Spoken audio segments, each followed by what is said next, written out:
It's the Mixed Martial Arts Hour.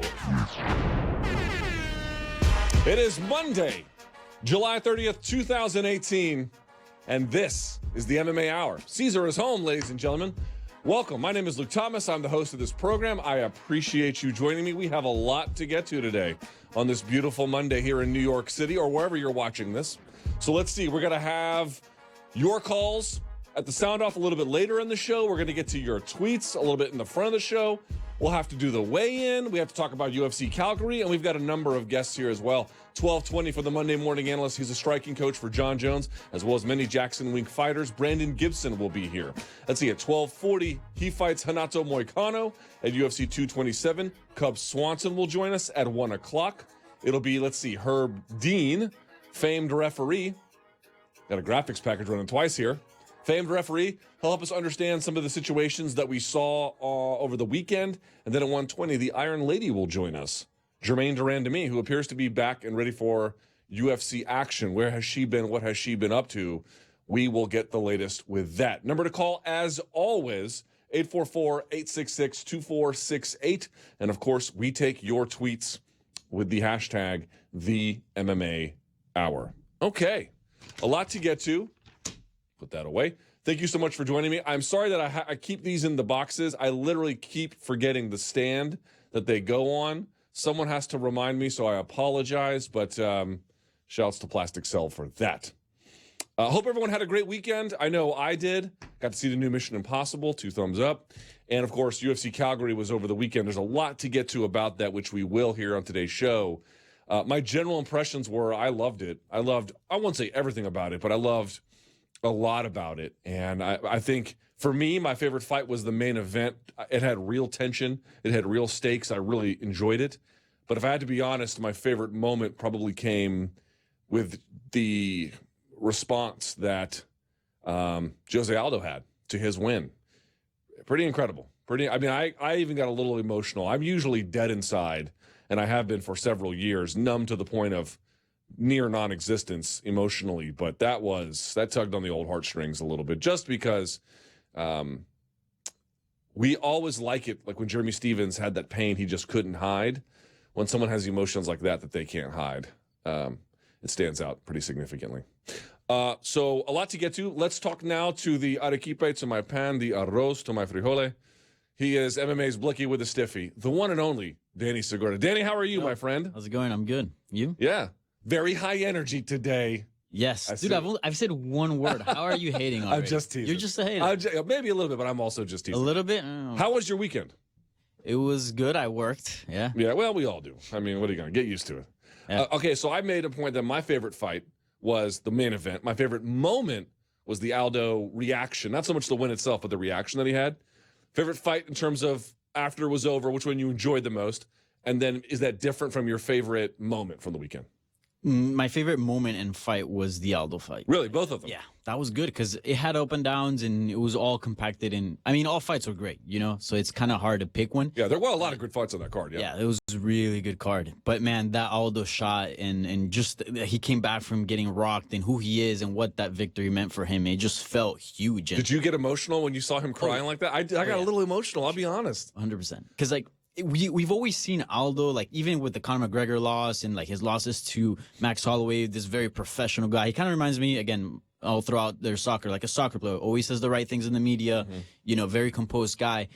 But I didn't really realize until after the fight, until I saw him burst into tears, how big and how important was this fight for him. And not only that, but like the amount of pressure that guy had to go into that fight with was just ridiculous. I mean, we're talking about a pound for pound great, back-to-back losses, could be very well in the end of his career. Very few fights left on his contract. I mean, this fight was huge. He was facing, everyone's like, well, he only lost to Max Holloway. Right, but he lost 2 fights, number one. Yeah. So he was facing a potential third.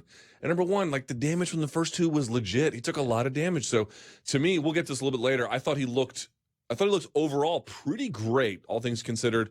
couple of things worth mentioning there in the end. I did not like, we'll get to this a little bit later, I did not like any of the criticism of Joanna Jacek. I thought that was absurd. And I know that Alexander Hernandez was hard on himself, but I really enjoyed the effort that he turned in, as well as for Olivier Aubin-Mercier. Now, let me ask you, we have some tweets. We'll get to them a little bit later. How are the calls this week for the sound off, which we'll have around 135? The calls are good. They're good, huh? Yeah, a little slacking on the mouth breathing, but, we had we have a seductive call in there. The bit is getting a little tired, so we can maybe, a couple of weeks we can go without it, but I'm glad to hear that there was an enthusiastic response, yes? Yeah. All right, so we'll come back to you intermittently, but definitely for the sound off, so be ready, okay? Cool. All right, very good. Thank you so much. Let's get the show started with the new segment that I'm introducing. It's time now for the weigh-in. So what do I want to talk about today? Well, a couple things, but I want to focus in first for the weigh-in on a debate that I saw materializing a little bit after the fights were over on Saturday night. And that was, what can you say about the resume of Dustin Poirier? Now, everybody knows the dynamic that we typically have in fight sports, where unless you have this sort of even like Floyd Mayweather's record, you can make criticisms of every resume, but the point being is people will overemphasize the significance of many losses. Now, you can't discount a fighter's losses. You can't ignore them. You can't, it's part of their story. It's part of their story. But I noticed that people were trying to undermine the win of Dustin Poirier by saying, well, look, this guy lost to Michael Johnson in 2016. This guy lost to blah, blah, blah, blah, blah. I mean, how good is he really? And I thought that was one of the most insane things I think I'd ever seen. It truly, truly insane. Look, the reality is you can nitpick any resume. You can go back to any kind of resume if you want, and you can say, well, how good was it then? What does it mean to have a win over Jonathan Brookins, who was a good fighter at the time, but look back on it, what do fans know about that now? What do they know about wins over, pick some of the various guys who may not be competing at a high level anymore, and then go back and discount it? At the time, they mattered a lot. In fact, Max Holloway has a loss to Dustin Poirier. How much do you really want to hold that against him? You don't hear nearly as much chirping about that. But the point stands that you get a lot of this, and that's part of the fight game. People may have allegiances to Eddie, or they may just be, they may overstate things, even in good faith, right? But there's a lot of bad faith out there, too. There's a lot of people, and look, I've been negative. This comes as no surprise to you. I have been negative at times myself. I have gotten things wrong myself. Everyone can be prone to it at times, but you have to acknowledge it, and you have to the extent possible, you have to be aware of it. So the point being is, even for an undefeated resume like Mayweather's in boxing, you can still say, well, he fought Pacquiao post-prime, and he fought Cotto post-prime, and he fought Canelo pre-prime. And you can go down to that last chapter and you can say a lot of that about a lot of the other fights he had, Victor Ortiz and even the Maidana fights to an extent. These were all sort of like handpicked to make himself look a little good. So it might be an undefeated resume, but there are asterisks here or there. And I don't present to you that Dustin Poirier's resume is perfect. I do not present to you that it is above reproach. I do not present to you the idea that, I don't know, you can't make some noteworthy criticisms of some of the downs. You can praise the upsides and you can note the downsides as well. All of that is part of a bigger picture. And so in many senses, right, any MMA fighter's resume is a bit like a Rorschach test. Do you guys know what a Rorschach test is? Even if you don't know what a Rorschach test is, you might know the character Rorschach from, what was that comic book movie that was really bad in the end? The character Rorschach. But the point being is, a Rorschach test, you'll get these almost like mirror-like images. It'll be a flat one, but it'll be the same on the left as it is the right. It'll be like the mirror image of itself. And like the psychologist will ask you what you see. And some people will see a butterfly. Some people will see a horse. Some people will see, it doesn't have to be animals, smoke, a tree, a forest, people. And a lot of people will have different answers for what they see. In other words, the Rorschach test is, depending on the nature of what you say, they can make some determinations about your mental state or the way in which you see the world. But there isn't actually necessarily one thing on there. And right, so a lot of guys will have fairly middling resumes. You can praise certain parts of it if you want to emphasize that. You can. You can magnify some of the negative parts too if you want to do that as well, right? And And a lot of guys fit into that Rorschach test segment, but not Dustin Poirier, right? You do not get to look at his resume and say, I can say as many negative things as I want to say positive things. I can make of this what I want to make of this. We can quibble at the margins if you want, right? Fine. And we can acknowledge the losses if you want. Fine. Fine. I'm not hiding from any of those.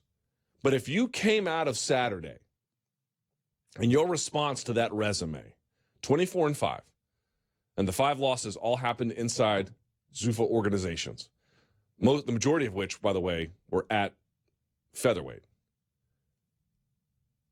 If you came out of that Saturday and your response is, he's not that good. This is the guy that lost to Michael Johnson in 2016. Then you're failing the litmus test, not the Rorschach test, right? And the litmus test is either you get it or you don't. I've never seen, not never, but rarely do you find better litmus tests than the Dustin Poirier resume to unearth the overly critical, right? They have outed themselves as a consequence of this loss. Right? If the response after Saturday is, but this is the guy that lost to Cub Swanson back in the day. This is the guy that lost to Chan Sung Jung at featherweight. This is the guy that lost to Conor McGregor like that. This is the guy that lost to Michael Johnson, however when. I'm not hiding from any of those facts. To me, they help also make sense of the larger resume. But if that's the thing you focus on, if that's the thing you're paying attention to, then you are failing the litmus test of, frankly, not only decency, but you are erasing your name off the roll call of people to take seriously forever. That is what you are doing. You are letting the world know this is something you just cannot be relied upon to have a fair opinion on, right? I acknowledge that he has those losses to Swanson, to Michael Johnson, to McGregor. I don't think that featherweight was necessarily the best weight class for him, but he has losses at lightweight too. But I also feel like when you go back and you look at those losses, which you begin to get a sense of, by the way, his first loss ever was against Danny Castillo. Does anyone want to say Danny Castillo is currently better than Dustin Poirier or even had a better MMA career than Dustin Poirier? No, you don't. And certainly Cub Swanson is a fantastic talent, but they're not even in the same division anymore. Conor McGregor, it's Conor McGregor. That loss counts, right? But that was also, I don't think it is optimal weight class. And the Michael Johnson one, look, you fight enough tough guys, you're going to come up short sometimes. And that's what he's done. But I think this last chapter, still less than 30 years old, you look at his resume, you look at what he's done, and yes, you take into account those losses, but he's not just beating the guys who were sort of mid-tier card fillers, the Diego Ferreira guys. No. In his last 3 fights, he's beaten 3 former champs, and he stopped all 3. He stopped all 3. Ladies and gentlemen, this is a guy who was always good and is getting incrementally better on the job to the point now where he is clearly championship material. I don't know if he's going to get a title shot. I don't know when. And even if he does, I don't know if he's going to win. MMA is just too hard to predict. But he's got 16 UFC wins, 11 by way of stoppage. He is literally an all-time great UFC lightweight. Certainly one of the best to never hold a title. This is shark-infested waters. I would argue that the lightweight division is the best in all of mixed martial arts, certainly inside the UFC. It is the weight class of kings, and he is sitting down kings fight after fight. If you came out of Saturday and your response is, that's the guy that lost to Michael Johnson, and that, look, that's a clear win for Michael Johnson. I do not take that away from him. That adds to his resume. But if that's the thing you focus on, that's your big takeaway from Saturday, you are failing the litmus test. You are categorically putting yourself in a place to say, do not pay attention to the opinion that I hold, because it cannot be trusted. It cannot be taken seriously. Dustin Poirier is on a path to greatness, He is not shop-worn. He is still relatively youthful, and he is the best he's ever been. These guys are not static creatures. The good ones get better over time. They get more mature over time. They get smarter as a competitor over time, and their achievements get more meaningful over time. That is exactly what you have with him. And that, ladies and gentlemen, is the weigh-in. All right, time now for your tweets. Let's get to them. We're going to do these a little bit differently. We're going to put 5 minutes on the clock, 5 minutes for your tweets. As fast as you send them, that is as fast as I will sit them down. I guess start the clock when the first one comes up, gang. However you want to do that. Ready? Let's do it. Here we are. All right. I need to see it, though. I can't see it. Is Joanna Jędrzejczyk the best female fighter on the mic or nah? Ooh. Boy, that's a good question. Is she the best on the mic? She's pretty good, especially when you consider that she's doing it in a second language. So that automatically makes it a little bit more difficult. I'm trying to think who'd be better out there right now than her on the microphone. No, certainly she's not. No one has as much theatrics. No one has as much declarative language. No one has, she doesn't offer a lot of nuance in terms of opinion. She's the best. She continues to see herself as the best. No compromise, no middle ground. And that creates for a lot of, I think, pushback, given that she has lost twice to Rose Namajunas. I didn't understand that criticism at all. What is it you expect her to say? Well, I guess I'm second best. Yeah. You know what, guys? Let me stop dreaming. Let me just stop dreaming. I'm going to just hang it up today. And, I'll just be number 2 or something, and that'll be fine. Like, people said she's delusional. Yeah. So is every other fighter in the UFC. Every fighter in the UFC thinks they're going to win every fight. And every fight card, half of them lose. You cannot be a pro fighter at that level and not be delusional to an extent. It is part of the package. For her to have that, I was glad to see a competitor with that kind of fire. What's next? Okay, is the 12-6 elbow illegal anywhere on the body? It's a good question. It's a better question for Herb Dean, which we're going to ask him to get clarification. My understanding, yes. My understanding is that the 12-6 elbow, and again, if you're on your back, it's still gravity. It's sky to floor. So it's the force of gravity coming down. If I'm laying on my back and I'm doing it, it doesn't count. But my understanding is you can hit it on the back of the leg, you can hit it on the shoulder, you can hit it on the arm, you can hit it on the fingers. Doesn't matter. You can't throw it. Next.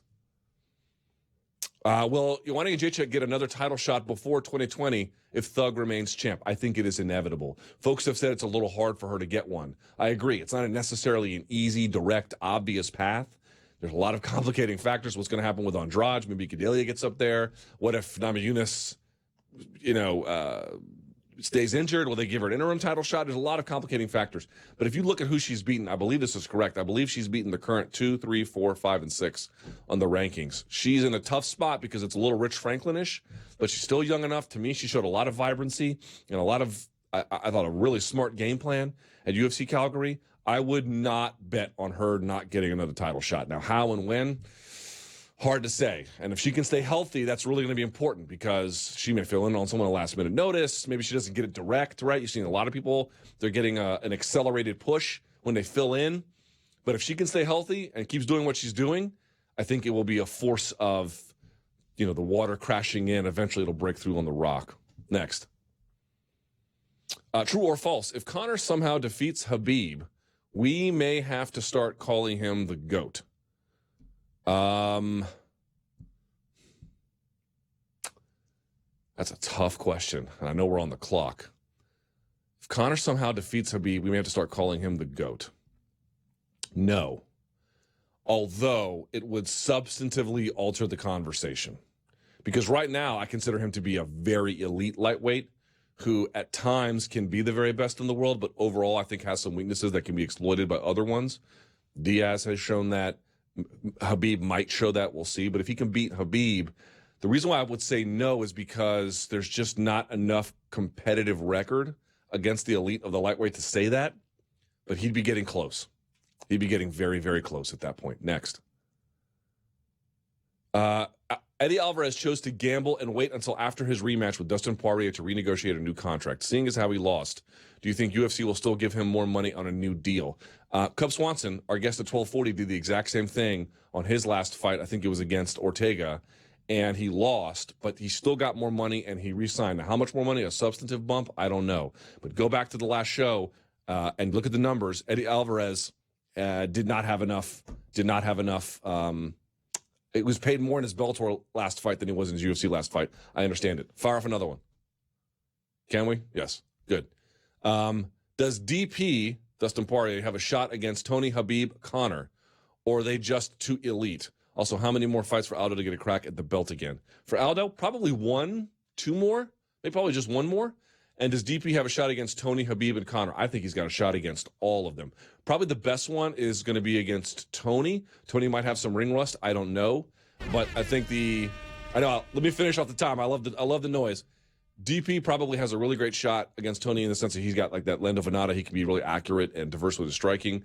Habib, I don't know. It's a tough matchup for anybody. I'd like to see the Conor rematch, but obviously I would favor him given what happened for the first time. All right? So there we go. 5 minutes of your tweets. You send the tweets out, you gotta just treat it like, as quick as they come, you gotta send them quickly back out. That kind of thing, right? All right, we're waiting on Brandon Gibson because we're gonna do the MMA Analyst now. If you guys haven't seen, there's a technique talk. I used to do technique talk segments. I did one with him. It's probably the most popular one I did on the future of striking. He's one of my favorite analysts. If not, well, I have a lot of favorites, I guess, but he's certainly up there. And I'm happy that he is joining us now on Skype. Striking coach for many of the world's best fighters, John Jones, many others at Jackson Wink. The one and only Brandon Gibson joins us for the MMA Hours Monday Morning Analyst. How are you, sir? How is lovely Albuquerque, New Mexico? It's a gorgeous morning out here. Very, very nice morning. All right, so let's start with the main event. I'd love to get your perspective on that. What can you say about the striking of Dustin Poirier? Why did it contribute to his winning? First off, I love the fight. I think Mr. Poirier is the new king of violence in the UFC. I was really impressed with his striking. I was more impressed with his composure. I think he was able to really keep the focus, especially, after Eddie had him mounted through the legal 12-6 elbow. I think a lot of fighters would be flustered in that position. He was able to stay calm, stay focused, and find his openings.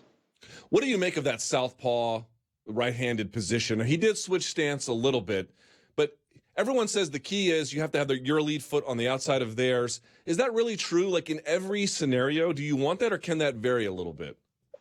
No, I definitely think there's a lot of opportunities to vary it. I train a lot of southpaw fighters, and one thing I look for is for them to dictate when they're on the inside. I think Manny Pacquiao is the best example of that. So probably 9 out of 10 times you want to have that outside control, but when you choose to go to the inside, you need to be the one to dictate it first. And Dustin did a really good job with that, especially chasing Alvarez against the fence. He knew when to switch and when to flank, and then when to keep the long outside attacks going. What is your view on stance switching, right? Because some fighters do it a lot. Some fighters do it just a little bit. We saw a little bit in this fight. I don't know that it played necessarily a big role, but if you have a southpaw fighter, would you recommend stance switching more or less, or does stance or original stance, does that not matter? Sure. That open stance compared to the closed stance, so the open guard would be the southpaw orthodox stance. I think the biggest thing is when you do have a fighter that switches, teaching them when and how, and the defense that goes along with it first and foremost. I think a lot of the guys have their orthodox tricks or their southpaw tricks, and when I watch tape, we know, okay, if they switch, they're typically going to do this, but their defense isn't polished. So when I see the guys switch, I think it's key to know what's coming and what they're open for. I have a lot of fighters that switch stance, John Jones being probably the first and foremost, but we see it a lot out of Condit. I got Cerrone switching some southpaw the last few fights. So I'm a big believer in it, but I'm a big believer in their defense in both stances first before it's implemented into the fights. Irrespective of this fight, just in general, when you watch MMA or UFC today, what's the biggest problem you see with guys trying to switch stance? Defense and then range awareness. I think some guys are really good at their off stance. maybe from a kicking range or a boxing range, but not always from a clinch range or getting their levels going. So, but I think we're going to continue to see an evolution of it. Guys like Dillashaw that are fighting this weekend are great stance switchers. Cruz, I think we see it a lot at the lighter weights, and we're starting to see it more at the heavier weights. And someone was asking about how Poirier would do against some of the other top lightweights. It's a mixed martial arts fight, so it could involve many variables. But let me just ask you from the striking perspective, how good is his striking at lightweight? Oh, I love it. I think he looks powerful. He looks fast. He looks very well conditioned. I think 155 is the weight class he needs to be at. I don't remember seeing him going back to featherweight.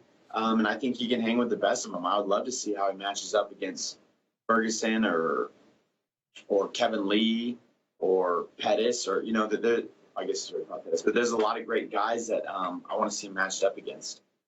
Then it takes us to Eddie Alvarez. I thought Eddie had a pretty good game plan, right? He was trying to feint, he was trying to work at boxing range, but and he had moments. Don't get me wrong, like he didn't look bad by any stretch, but I don't know. Like I kept thinking that Poirier kept finding that calf kick, and he just kept finding a way to put the fight at his boxing range. What did you see from Eddie? I think Eddie's great when he gets the pressure going. When he gets his opponents to the warning track, he's very dangerous. We saw it in the Gaethje fight. We saw it against Pettis. He's great when he's the one dictating the pressure. But I think against a guy like Eddie, you have to be able to pressure back, and you have to be able to not give ground. And Dustin did a really good job of that. So let's take that now to the co-main event. Jose Aldo, what a win! Were you like us, where we're like, dude, when he was crying, I'm not a Jose hater, I'm not a Jose fan, but I got emotional about it. Absolutely, he's such a storied champion, and to see these guys, recapture a bit of their glory and solidify their legacy that much more, it's inspiring, and I was happy to see. Andre Pinaderas is his coach, so emotional as well. I know it's a long road to get back to those moments. So, that's some of the stuff that makes the sport so great. So then for him, the leg kicks were there a little bit. Daniel Cormier had noted he had kind of gotten away from them, but they had a role here. But if I had to ask you why Aldo won, yes, the answer is the body shot. But was there a way from your perspective to see how he set it up? Yeah, he really got Stevens getting his frame up. So the more Jose threw that right overhand, which is kind of like the classic Dutch Thai boxing style, getting their frame to come out, getting the frame out, that, Stevens blocked the right hand, but his guard was up so high, it just left that body shot really, really open. And Jose not only threw the left hook to the body so well, but he closed distance off that right hand. You look, you see him spring into that left hook, and it was a great moment. And, seeing it's always two steps. You always get one or two, and then you feel it. And you saw it on Stevens' face, and it was kind of like a Lance grimace, but like you got me. And the story was all over after that. It's crazy. Like Jeremy Stevens is like psycho tough. That pain, it must be so bad that mentally, I'm sure he wanted to keep going. His body was like, I've had enough. Is there any way for folks who've never felt that? Can you describe what that pain is like? Yeah, it's paralyzing. It's not the initial impact. You're good off the initial impact. It's 1-2 seconds later, and then you can't move at all. In the gym, I don't like to see guys get hit hard in the head. And I think it's a famous coach move that when the young guy comes in and is going real hard and ultra aggressive, you just give him a liver shot to settle him down. Fair enough. What did you see from Stevens there? He had a couple of moments where he was backing Aldo up. I thought that was the right game plan, but why didn't it work out in the end? He just needed more time, or was there something else you saw? I thought Jeremy did a really good job. He was firing leg kicks. He was aggressive. He was pressuring Jose. He wasn't giving him a lot of respect. Jose was just able to create the opening. I think Jeremy got his feet planted a little too much, let Jose go first, and that's all it took. I've been really impressed with the streak that Jeremy's been on. He's been in a lot of wars coming up to this. He's absolutely shown his toughness and his grit. Jose just was able to create the opening. And so for folks who have been asking how he looked, here's what I'm going to say, Brandon. I don't think he looked chinny, and I don't think that's fair to say. Plus, Jeremy Stephens is a hard hitter, and he landed a clean uppercut on him when he was against the fence, and Aldo was okay. But I do think I saw just a tick of all the accumulated damage slowing him down a bit. So I still think Aldo is a very, very high-level contender, but I'm not sure he's not the Aldo of old. I agree with you on that. I think it shows how great Max Holloway is to be at the level he's at and to have these victories over all of these amazing featherweight contenders. But yeah, Jose showed some age. There's no doubt about that. I thought early on, it looked like he got rocked. He got slowed down. He's still young in this sport. I think if he can continue to evolve his style, he'll still have a few years left. I just don't know if his style is the kind that could evolve that well. Anything else on that card that stood out to you from your perspective? I was happy to see Joanna win. It was kind of a bit of a lackluster fight, but I was happy to see her with her hand raised. And I think the great fight on the card was Ross Pearson, John McDessie. Yeah. I love that fight. That was a great one to see, just a bloody back and forth. McDessie did such a good job controlling the boxing range and finding the pull counters against Ross. And Ross was in it until the very last second. So that was a fun scrap. Fair to say that you think McDessie is reborn at Rufus Sport? And this is not a slight at Faraz and TriStar. Their reputation speaks for itself. They've produced world champions, and they will continue to do so. But not everybody's the right fit for every place. He seems to be thriving at Rufus Sport. Yeah, I think McDessie and Rufus are really starting to click together. And sometimes that's what it needs. TriStar is obviously a great gym. I've gone through it myself where I have a really good fighter, and sometimes you just get to a point where you get a little stagnant. You get caught in your rhythms, and it's good for those fighters to get out and try some new stuff. And, speaking of that, I'm actually sending Carlos Condit up to TriStar. He's going to get a little work in with Rory and Faraz and help Rory for the Mousasi fight. So I'm happy that Carlos gets to go out there and get a new look and pick up some new tools and be in a new atmosphere and environment. So, absolutely. How did that come about? That's an interesting development. I think Carlos and Rory just, talked, and the offer was there and the opportunity and the timing was right. So, go for it. Wow, great. Now, I know that there's a big fight coming up that you're invested in, UFC 227, the main event. Cody Garbrandt is going to be looking to get his title back when he faces TJ Dillashaw. Let's break this down just a little bit. Let's start with TJ first. I have to tell you, when I watch him strike, boy, I have a lot of trouble following what he's doing. I gather that it's a lot of fakes, it's a lot of feints, but tell me from your perspective, it's so many angle changes, it's so many speed changes with his hand, with his positioning. How would you describe the modern striking of TJ Dillashaw? I actually just got back from Los Angeles this weekend. I went to train my good friend Cub Swanson, and he's at the training lab with TJ. So I was able to see TJ work a little bit this weekend. And, TJ and Ludwig have really built up a good system of repetition, catch you on that same pattern. So I see TJ setting a lot of traps. He's very good in both stances. He has wonderful entries. Very good on his fakes, very good on his level changes, and the takedown's always there with TJ. He showed it in his fight against Lineker. If he wants to fight the pace that way, I think he definitely can set up some great takedowns. How do you? And I'm not asking you to reveal a game plan necessarily, but how do you beat a guy like TJ Dillashaw, assuming that wrestling is not an option? I think the exchange Cody caught him with at the end of the first round in their first bout is kind of how you get TJ. You let TJ come to you, and you look to find power shots. That's how Dotson caught him back in the day.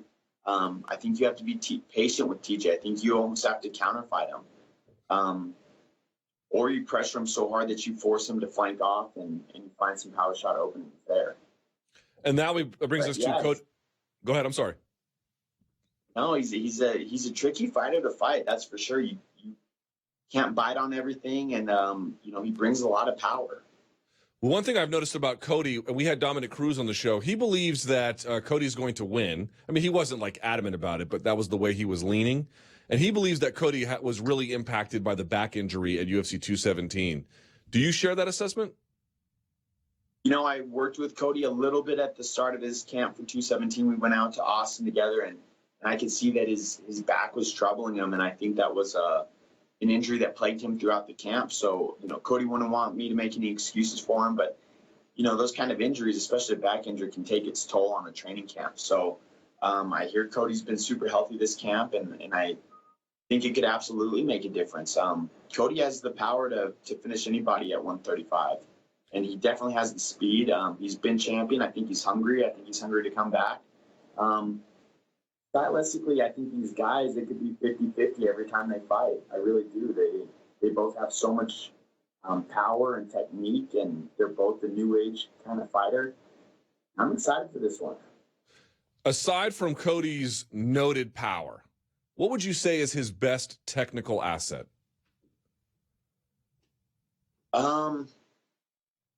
Cody has sharp eyes. He has very sharp eyes and very good range awareness. Those are hard things to teach. That just comes with years and years and years of martial arts. His boxing movement is so refined. Some guys need big moves to set up their angles. Cody's just like the little quarter step guy, and he has you on an angle, and he's safe, and he's going first. Cody's and he's ultra aggressive. That's a hard thing to teach. He just bites down and goes forward. Fair enough. With the time we have remaining, one of your other understudies, John Jones, put up a reflective post on Instagram. I believe it was the 1-year anniversary of his win over Cormier. And I don't want to get into those details, but he did say something kind of interesting, that he believes that when he comes back, whenever that is, that he's going to be another level above what he already was back then, which, if you're looking back at what he showed then, was another level above what he was before. But my question to you is, like, how? It's not that I don't believe it.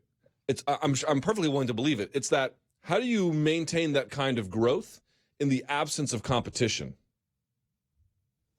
Yeah, absolutely. And he's had long periods of breaks. Like, there was a long layoff to the first DC fight. There was a long layoff to the OSP fight. There was a long layoff to the DC2 match.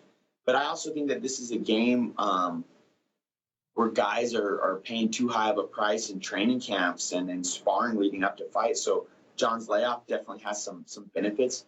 But you're right, like the lack of competition could also be a hindrance at times. So it's going to be a balance, but we never have a problem getting John Jones fired up. He's a special champion.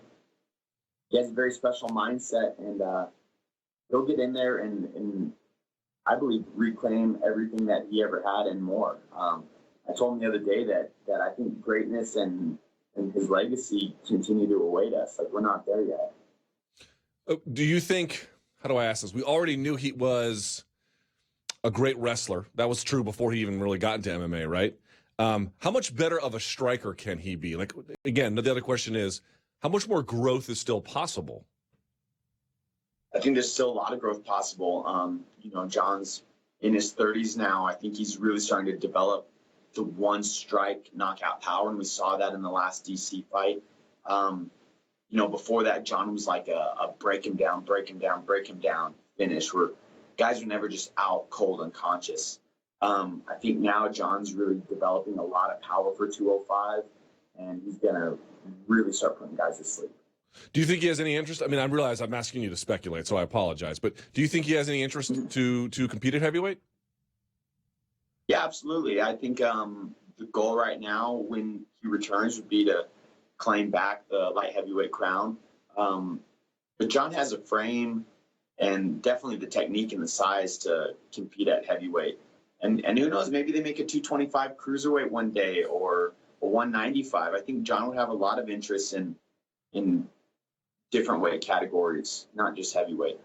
Before we go, the co-main event, I believe, for UFC 227, Demetrious Johnson is going to face Henry Cejudo. Let me pitch to you the question as follows. What does Henry Cejudo need to do to win? Because it appears Mighty Mouse is quite the puzzle for everyone to figure out. As myself included, I think I've cornered 15 rounds against Demetrious, and I've not figured him out yet. So props to him and Matt Hume on a great job. I still want another bite at that one for sure. Yeah, the stopping Demetrius. If you let Demetrius control the pace, he's gonna wear the guys down. Like, I think he fights at the highest pace out of any MMA fighter in any weight class. So Cejudo's gonna have to stop him and control him, whether that's on the fence, whether that's on the ground. I think trying to carry Demetrius into some deep waters and slow him down is the only way to beat him. I don't see Cejudo maintaining the same output that DJ can. All right. Any other, by the way, are you keeping up with boxing these days? A little bit. I watched Mike Garcia and Robert Easter the other night, so I try my best to keep up with boxing. That's probably one sport outside the MMA realm I try to follow. You don't watch too much kickboxing? I watched a little bit of that karate combat on Fight Pass the other day. That was cool. Yeah, I watch Glory. But as far as like outside, I mean, if I was watching college football on a Saturday, I think my wife would lose her mind. Like, I'm already so enthralled in sports as it is. There's not too much time for recreational sporting opportunities. I was just going to say, before we let you go, you know, I've been watching and I've been very impressed by is this kid from New Orleans, Regis Prograis. He looks amazing. Oh, yeah. A little bit of him. You know, I'm excited for boxing right now. You know, I think they're really starting to develop a lot of stars. Everybody in MMA loves Lomachenko. I love the power of Canelo. I love the slickness of Triple G. I love the ferociousness of Wilder. I like the work ethic of Joshua. There's a lot of stars right now, and you know, I'm always looking for different athletes that can inspire me, or from a psychological stance or a technical stance. So I try to do my best to keep up, because everything's changing so fast. All right. Well, we appreciate it. You can follow him on Twitter at 6GunGibson. By the way, are you going to LA for the fights? You know, I think I'm not going to corner Cub. He has a real good team with him, so I may just go out as a fan and spectate. All right. Well, you have certainly earned the right to spectate. Thank you so much for your wisdom and your insight. We always appreciate it, and I'll see you on the road. Yes, sir. Thank you, Luke. Always a pleasure. Likewise. All right. So he just mentioned Cub Swanson. Cub Swanson, I believe, is, correct me if I'm wrong, I believe we have him on Skype. Do we not? Yes, we do. So let's go back to Skype and talk to Mr. Swanson. There he is. Hey, Cub, how are you? I'm good. How are you? Look at that mustache. Wow. Are you driving around in vans picking up kids? Just my own. Oh, look at her. Hey. She is adorable, man. What's her name? Thank you. I'm Royal. Royal. Is it feeding time? Yeah, I wake her up in the mornings, take care of her for about the first hour and feed her, change her, do all that stuff. And then Kenda takes over and then I go to the gym. So it's usually how it works out. Yeah, I was going to say, how is it being a father impacting your training? I've been seeing some of the stuff on Instagram. Obviously, the work is getting in, but I imagine it's been a bit of an adjustment period as well. Only a little bit. It's been pretty cool because all the guys at the gym, me, Juan, TJ, Syed, Georgie, we all have young kids. So we all have that in common and kind of know what each other are going through. And we just go to the gym. We enjoy each other's company. We train hard and we go home and hang out with the family. I can never keep track of your gym affiliations. So you and TJ and another gentleman, you have this new gym, the Training Center, spelled with like a rain in the training, currently in Orange County, as I understand it. Is that correct? Yes. Okay, but you used to be in Palm Springs, and you're still affiliated to an extent with Jackson's. So, like, how did you end up in this predicament? Okay, so I was always living in Palm Springs and, doing my camps out in Albuquerque. I would go back and forth. And I just decided that, I really wanted to get with our strength conditioning coach and guy who was doing our diet, Sam Calvita, with the training lab. And we got the opportunity with me and Juan and TJ to basically start up a gym with him and be able to do that full time. And I saw that as an opportunity for some change. And an opportunity to not have to leave the state, and leave my family. So, my wife Kenda spent the first pregnancy in Palm Springs in the summer, and I didn't want to do that to her again. So she's pregnant again. So we decided to move out here full time to Orange County and train. I train out here full time, and I don't have to leave the family at all. Aside from the convenience, has it delivered what you have hoped it would deliver? Oh yeah. I'm really picking up my wrestling, getting back to my jiu-jitsu, changing up a little bit of my striking. Obviously bringing out Brandon Gibson that you guys were just talking to. He's been coming out, helping me flow on some things, but I've worked a lot with Dwayne Ludwig. Me and TJ share a lot of ideas. We feel like we both have things that could help each other. And then Juan Archuleta, he helps me with my wrestling, daily. So I just feel like altogether I'm just becoming more complete. I wonder if she agrees. Apparently she does. Did you feel like you needed to make a change? Like in terms of, we were talking, Brandon was telling me they're sending Carlos Condit up to TriStar to get some new looks. Did you feel like you needed a new look? Yeah, I definitely felt like I needed I just felt like I needed a change for some growth. And, I love Jackson's. Everybody there is family to me, and they know that. And I didn't leave on bad terms or anything. They kind of understood my situation. And I've been going out there for 8-9 years. And I felt like I needed to take start a new chapter in my career. And I honestly feel like I'll end my career here at this facility. And with Sam, especially going into my mid to, and then late 30s, I'm 34 now, I felt like I really needed to be as smart as possible with how I'm treating my body and how I'm performing every day. So, I really felt like Sam was my best option, our strength conditioning coach. And I just felt like if I want to have longevity in this sport, I need to treat my body right, when it comes to weight cutting, when it comes to strength training and making sure that I'm good. What did you identify personally as your biggest area of need? Just having my game well-rounded, Did you feel like you got away from that? Yeah. I mean, for a long period of time, I had a bad back, for a long, period in my career. And I didn't want to grapple. I didn't want to wrestle because I had a higher chance of not making it to the fight. And so I did enough to maintain, but then, some fights it showed that, I lacked in those areas. And, I've done a really good job with the strength training of strengthening my core and getting better and just, finding a better ways to do those things. So you're facing Renato Moicano. This will be the opening bout on the main card at UFC 227. What do you make of Moicano as an opponent? I mean, I think he does a good job at fighting with his length, and he's pretty quick on his feet, and he's got long range, so he uses that very well.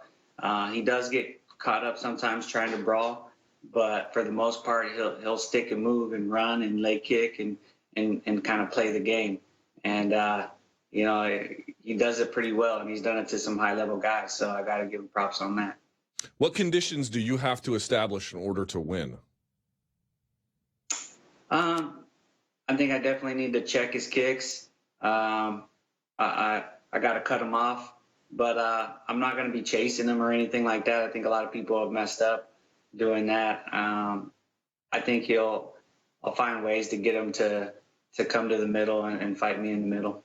And a win over him gets you what? I mean, it's a nice win, of course, over a respected name, but beyond that, in your judgment, what's the value in beating him? Well, I mean, I had a lot of guys calling me out, and he was the top ranked one, and so that was the fight I wanted. I think it's a good fight, and I went over him. I think just gets me another big fight. Not really too worried about the belt right now. I just want big fights and fun fights at this point in my career. Like you have no designs on the belt, or not at this moment? Not at this moment, but if I never fought for the belt, wouldn't bother me.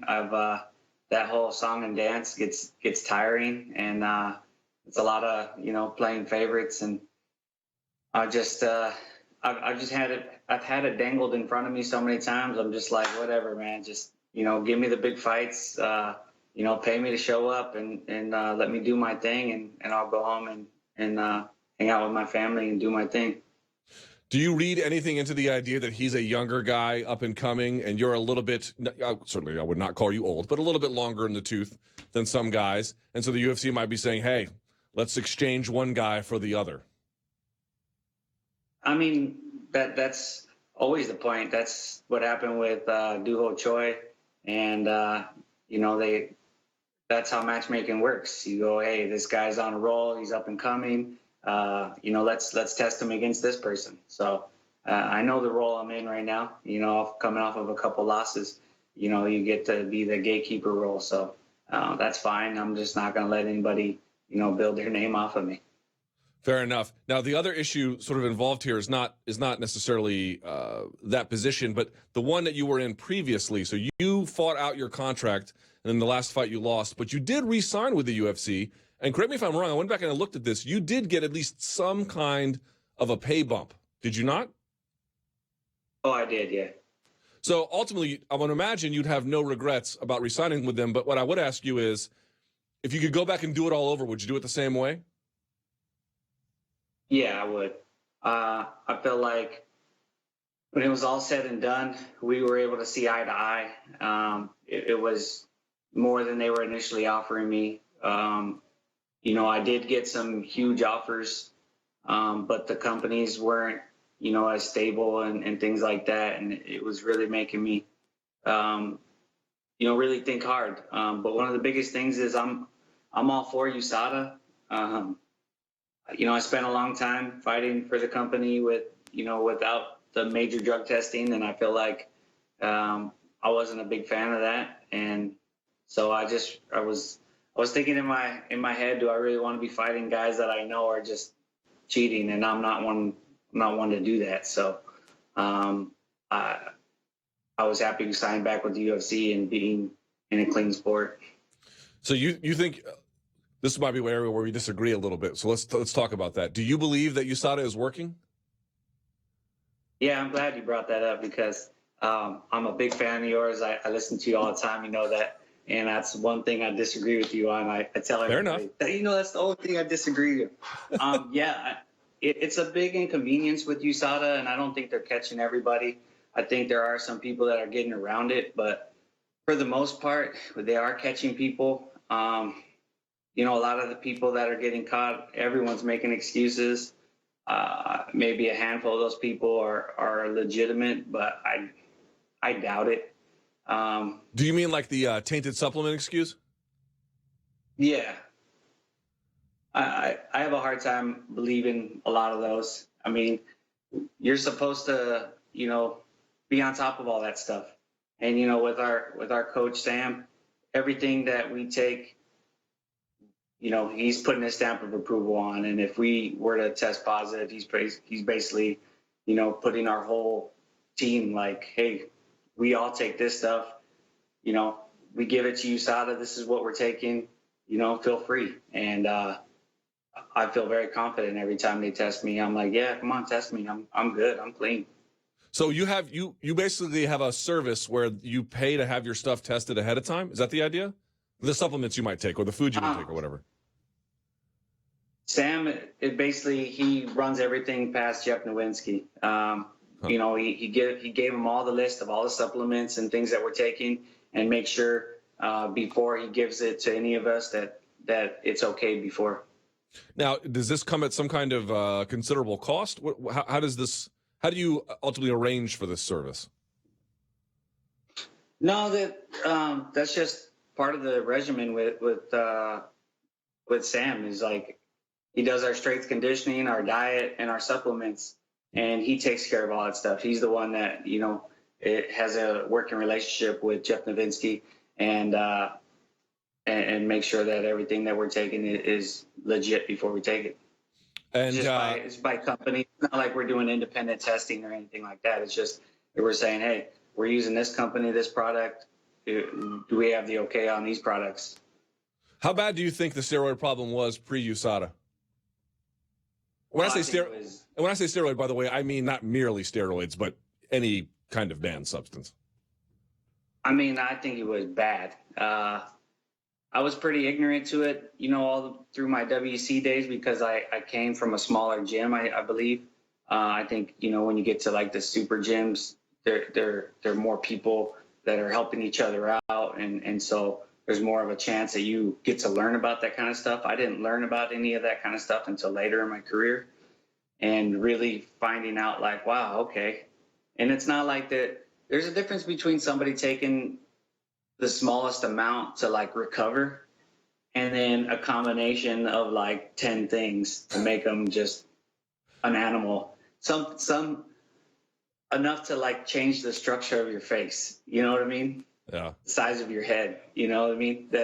So there's a difference between taking a little bit to recover and then making you just like a robot. And I think that's, I feel bad for them in the long run because I think they'll have a lot of problems down the road. And I think that when they talk about, concussions and things like that, I feel like a lot of people don't take into consideration that it's the concussions mixed with the steroids and what that might do to the brain. Fair enough. We'll have to discuss this in person because I've got some of my other ideas about it. But you did bring up something separate from this idea that I do think is kind of interesting. You know what I've noticed? Maybe I'm onto something, maybe I'm not. I have noticed that the super gym, as you described, it's not necessarily going away. Wait, what does the caption on your mug say? Coffee makes me poop? Yeah. The super gym is not going away, but it is going away for the elite fighter. Every time we have an elite fighter on this show, more and more and more, they're having guys around them, but it's very tailored, it's very delicate, it's very much about them. This idea of let's throw 20 of the best welterweights in a room and we'll just see what happens. I think people are still doing that, but not for the very top guys. Yeah, I mean, they always said, like, look at boxing, look at what they're doing. And, I spent a lot of time in a boxing gym and I watch the way it goes. And it's, you'll see a trainer, another trainer, and then a towel guy, a water guy, and one fighter, There'll be one fighter and 5 assistants. But, they were making the kind of money to pay all those people. So I think that was the difference. In our sport, the money's not like that. You'll see 2 coaches in a room with 40 fighters. And, I feel like it was all a money thing. I think that when, you start making a few $1 million, you can build your own gym and pay those coaches to come and watch every session and pay training partners to come in. And I just feel like it was simply a money thing. Why haven't you sent me any samples of your beer yet? Because my beer is not being made anymore. What? I was pretty upset about that. It sold out the first batch they did, and then they kept giving me the runaround. And then the last time I talked to the main brewmaster of the place I was working with, he's like, "Oh, I'm no longer there." And I was like, "All right," but I am getting a Killer Cub cold brew coming out that I will send you. Okay. Coffee. All right. I can deal with that. And before I let you go, I was looking on your Instagram. I see you're here playing soccer, which I'm a big soccer fan too. However, you disgust me, Cub Swanson, because you're wearing a filthy, filthy Juventus jersey, of which I can only say how disgusting. What are you thinking wearing a Juventus jersey?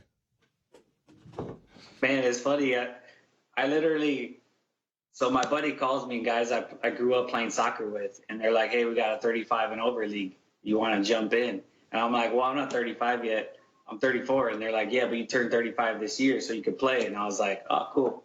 So both of my brothers decided to jump on. So I just show up and jump on playing with my brothers and all these guys that I went to high school with. They're a little bit older than me. And that's the jersey they gave me. I posted a picture. And then people were just, yeah, you're a Juventus fan. Oh, screw you. And it was funny how much people were just chiming in on it. And I was like, man, I just showed up and they gave me the jersey. But now that Ronaldo's on the team, it's even crazier. And yeah, so I just like high-level soccer, and I don't really have a team. I always cheer for American teams. All right, well, you know what you can cheer for? You can join me and cheer for Real Madrid, the kings of Europe, okay? All right. All right, Cub, thank you to your lovely wife for helping out assistance with your very verbal daughter. And thank you for spending some time with us. I really cannot wait to see you compete at UFC 227, and I appreciate your candor, even on spaces where we disagree. I appreciate you as well. Thanks, all right. Guys. Thanks, Cub. Take care. That takes us from one esteemed gentleman to another, and I believe this one is through the magic of telephone, if I'm not mistaken. Yes, he is one of the best referees in the business, and I wanted to have him on merely as some clarification, just so we can get better information and we can make better and informed choices about what we see. The legendary Herb Dean joins us now on the telephone. Herb, how are you? I'm excellent. How about yourself, Luke? I'm doing great, Herb. Thank you for making some time for us. So as you can imagine, there were some questions coming out of UFC Calgary, and there's some broader questions, too, that I wanted to get into. First of all, the 12-6 elbow. Somebody asked me earlier today, the 12-6 elbow, even if it lands on, say, your fingers or the back of your knee, or it's not even painful, even if it misses, is it still a foul? Yeah, it's a foul to throw a 12-6 elbow. And so, yeah, so the 12-6 is the description, meaning that the elbow is traveling from sky to earth, from ceiling to floor. And that's the way they call it 12-6. Oh, okay. You would assess the penalty depending on, like, if you were in a fight or you were refereeing, how do you assess the penalty? Like, if it lands, how bad it is, if it doesn't land? Walk me through that. Right. So there, I mean, there's a foul. So there's an illegal technique. Of course, if it doesn't land, it doesn't hurt the person. Or if it lands and it's not, it doesn't impact the person. So as a referee, we have some choices. We can give warnings. We can stop the action, give a firm warning. We can stop the action and take away an advantageous position, or we can also take away points. I see. I think a lot of people. And so depending on what happens, so of course if someone gains an advantage, and harms their opponent through an illegal technique, what we're supposed to do is try to balance that out. By the one thing we can do is take points or take a position.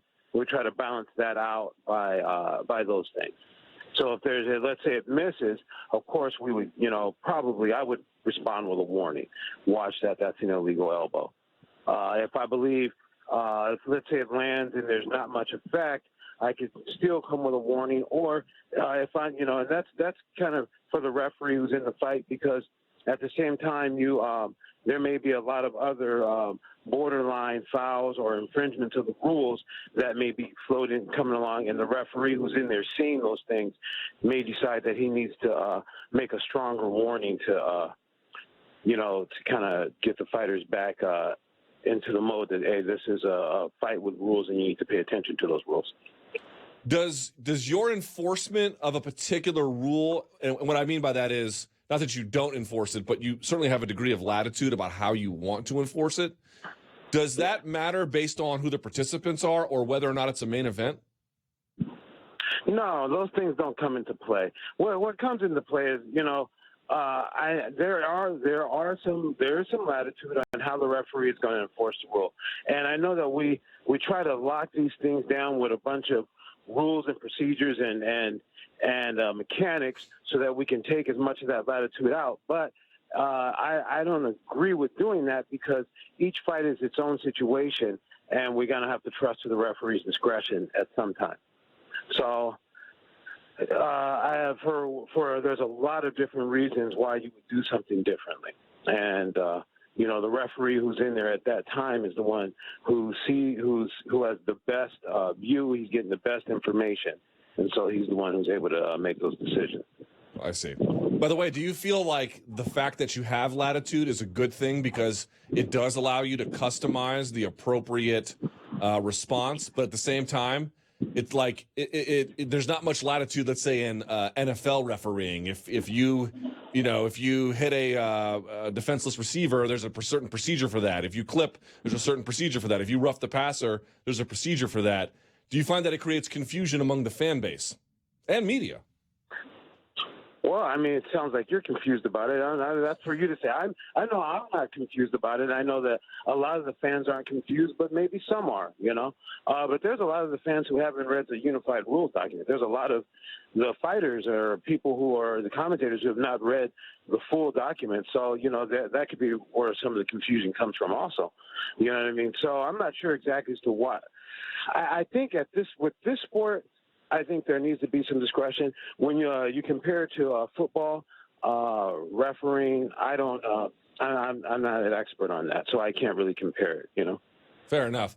By the way, how often do you encounter a fighter where at the UFC or let's say Bellator main card level, something like that, where they commit a foul and then they're genuinely surprised that that's a rule? Like until you enforced it, they didn't know that was a fault or a foul.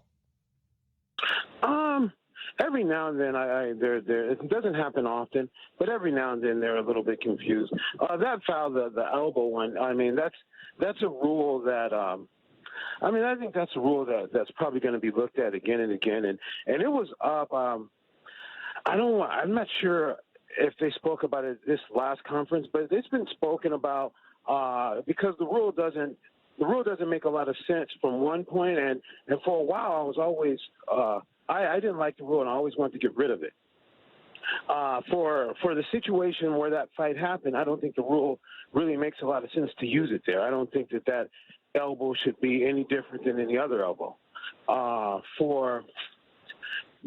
when it came time to get rid of it, I spoke to some regulators that wanted to keep it in, and I asked them why. And they, I don't know if you remember the situation with Hamill and John Jones. Yes. Okay, so in a situation like that, where that elbow is coming down, that's unpadded, an elbow, a small area, and it's coming down to the face, directly down where it could land in someone's eye, and that could cause a serious injury. Regulator, there's a group of them. They had some information from more than one physician about what could happen, and I don't want to go into it, but to me it was like, okay, we need to not eradicate the rule entirely, because we do need to think about that type of a situation. Man, that's injuries could happen for sure, but that's a really tough spot though, right, Herb? Because on the one hand, the rule, you want specificity so that you can allow for the appropriate room to have a fair rule. At the same time, as well as I do, you used to compete. Certainly, how many fighters you've spoken to who are like, oh, I was in the moment, I was just flowing, I wasn't thinking. They don't exercise that amount of discretion very often. There's a lot of tension in that. Well, I mean, that can't be a mistake. That can't be an excuse for the mistake. It's like I was in the moment, I was flowing, and I forgot about the rules. You know what I mean? So you're competing in a sport. There are rules. You need to know them and compete by them. All right. So one of the other things that I saw that brought up an interesting debate in a general sense that I wanted you to weigh in on, if we could, was what is the rule about an opponent? Let's say they're hurt. They are moving, but they show their back. I've seen so many UFC fights. I think about, for example, when, I don't know if you remember, Herb, when Ken Shamrock beat Chemo, he hit him with the double knees, and then Chemo just sort of showed him his back, and he clearly was kind of out of it. There was no doubt about that stoppage. But I don't know what the rule is. So in your judgment and in your expertise, what is the rule about an opponent showing someone their back and what that means for a stoppage? Well, I think that the referee, that's one of those things we're going to have the referee interpret it, because there's a lot of things that could be happening. And so we don't want to make a blanket rule. If you show your back to your opponent, the fight gets stopped. MMA fight's a pretty chaotic thing. You could trip and fall, and the way you fall shows your back and presents your back, and now we've got a hard rule. Okay, stop the fight. You presented your back. When the fighter, what we want to do is protect fighters when the fight is no longer competitive. so they don't continue to get injury. And so we don't want to make a rule like every time you show your back, we're going to stop the fight. But when somebody does show their back, and that's a pretty good sign that they're not able to protect themselves. So we'll let the referee look at that, assess the situation, and make a decision, right? Right. And boy, what a tough call. You got to make them split second. So what else would you be looking for? Like how else they're defending themselves? Do they show physical signs of cognition, things like that? Well, we're looking at how they're defending themselves. We're looking at are they turning their back because they're just trying to move away. They're running. You know what I mean? Whatever it may be. I see. Now, we just want to know: are they in the fight? Is this a moment that they're trying to recover from, or is this something that's are they unable to fight? You know. Got it. Okay. One other one that was really interesting to me. I didn't see this brought up anywhere else, but it sort of occurred to me, which is the pace with which there are stand-ups occurring in grappling scenarios. Now, let me just tell you what my bias is, and I'll acknowledge it up front. I actually like it when there's quicker stand-ups, and I say that as somebody who appreciates the ground game, but my personal preference, however right or wrong this is, Herb, is that I like a little bit more involvement in referees pushing action. Number one, do you agree that the referees today might be a little bit more inclined to step in? And if you do agree or not, is that a good thing? Well, I'm not sure if the referees today would be more inclined to step in. If you say referees, that's a lot of people included in that. So right. Some are a little bit more inclined to step in, and some are not.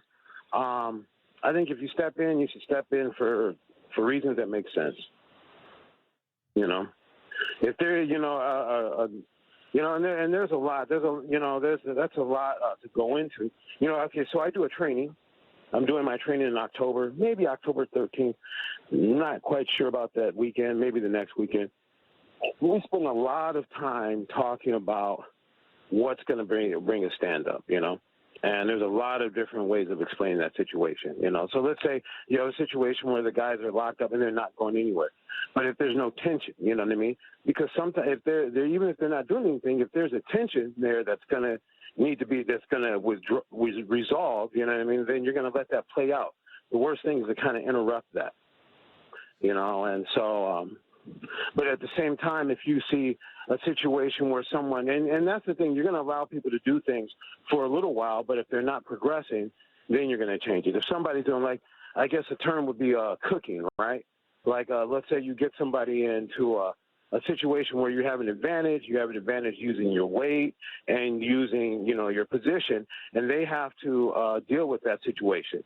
And you don't press your advantage.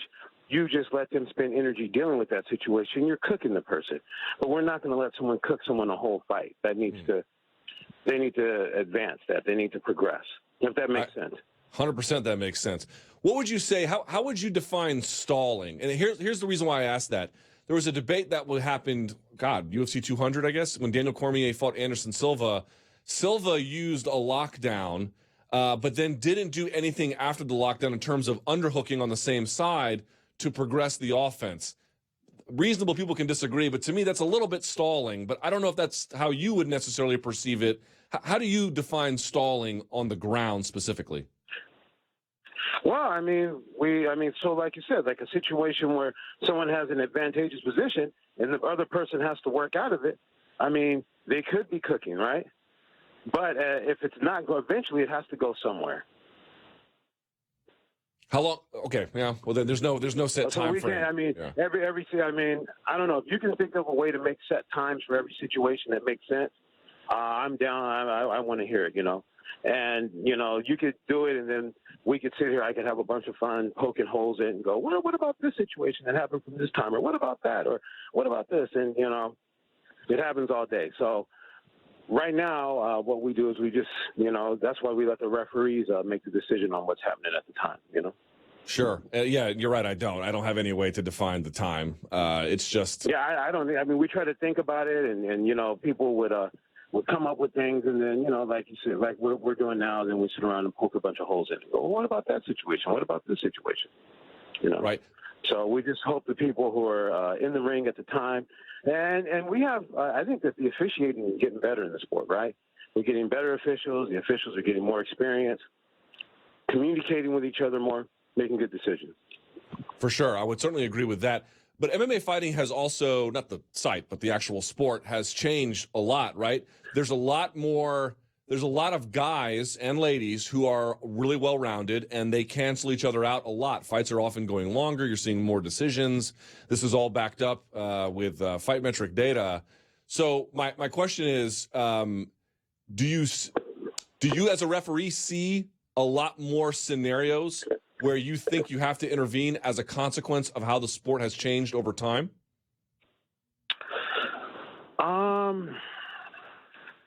Okay, that's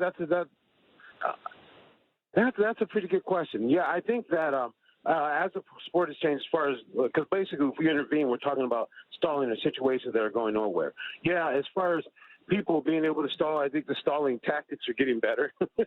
These fighters really, all of whatever they're doing, whatever they're doing at the time, they're doing it well. These guys know what they're doing. Fair enough. Herb, if you could be president of MMA for one day, what rule would you either adjust or change inside the sport? Ooh, okay. Well, I mean, the one that you're talking about with the elbow, I think that it's a rule that we have to look at, and I think it's a rule that everybody in the sport, all the regulators are trying to look at that rule, and it's one that definitely deserves some conversation. The grounded opponent rule, not every state, of course, has taken that on board, and there are some arguments for both sides. So I think that definitely needs to be looked at. It's pretty rough in the sport to make a grounded opponent two hands. In combat sports, you always want to keep your hands around your head. So that's a rough thing to tell fighters, hey, take your hands away from your head, So, that's something to be looked at also. I see a lot of complaints. I don't necessarily have this complaint, but I see it a lot. So on behalf of the audience, I'll pitch it to you, which is the fence grabbing. How much of fence grabbing do you think is tactical, and how much is it just instinctual that these guys reach out like that? Well, it's definitely instinctual. A lot of it is I mean, and you're asking me I can't give you a number, how much of it is what, But the good way with fence grabbing, if it affects the position, then take action. You know what I mean? If it doesn't affect the position, then, if there's no harm, I'm not going to say no harm, no foul, but as far as adjusting whether you're going to give a warning at that time for that one, that should go into it, right, into your decision. Somebody does it more than once. Even if it hasn't affected the fight or doesn't affect the position, you're going to have to do something because they're doing something out of the rules that could, in the future, affect the position. Before I let you go, Herb, do you have your are you officiating at UFC 227? And if so, do you have your assignment? I don't have my assignment, but I'll be there. You'll be there. All right. Well, yeah. I wish you you don't need luck, but I certainly wish you a great officiating effort, whatever the proper nice thing to say is. I don't know, but I am looking forward. I don't know. Hey, thanks for having me on, man. And man, thanks for all these questions. These are really good questions. I appreciate it. I'm thinking about it. And it's like I always enjoy coming on and talking to you about this stuff. And great questions. Thanks, Herb. I know some of them sound inane, but I'm just trying to think through the process. You know what I mean? No, not at all, not at all. And the thing about it is it's a fun sport, and all of a sudden, the conversation sometimes gets not very fun because you're trying to talk about something. The conversation gets kind of boring because you're trying to talk about something in a way that's like, hey, this is what I'm trying to do every time. You're trying to be as consistent as possible, right? So, it can be a boring conversation. I'm sorry if I was real boring on the air. No, but, you're not boring at all. You're actually really helpful. You know what I mean? Yeah. You were always very helpful, Herb. I wish you best of luck at at UFC 227, and thank you for your time. All right. Thanks a lot, bro. Bye. All right. There he is. That was clarifying. Hey, let me talk to Danny real quick, if I can. Pull up old Mr. Segura. Oh, you can't right now? All right. Well, we'll talk a little bit later. The complaints that people have about, Mark Goddard enforced the 12-6 rule. It's a dumb rule. Okay, it's a dumb rule, but it's a rule, so you got to enforce it. And also, it was a number of things. it was apparently, according to Goddard, the raking of the ear, the grabbing of the fence to drive his hips in to hold the position, and then on top of that, the 12-6 elbow. Like, a lot of people were complaining about that. I got to be honest, I had no problems with that. And people said, well, it changed the course of the fight. Well, number one, I still kind of believe that Dustin Poirier would have gotten up. It wasn't like there was a ton of offense from there. In fact, the reason why he threw the elbow is because his hips were so sucked in against Poirier's, he couldn't actually create distance to throw anything. So that's why he threw that, because that was the only thing he could throw in space.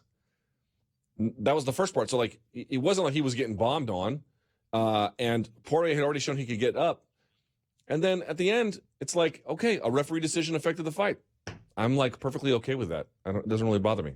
All right, I believe we have to go back to Skype because joining us now is the Iron Lady herself. She put a tweet out, first time in like a year, Germaine de Randamie. Germaine, how are you? I'm good. Thank you so much. Germaine, you're in Holland right now, yes? Yeah, absolutely. I have to say, I don't know if anyone's ever told you this. I went to Holland, I don't know, a year or two ago.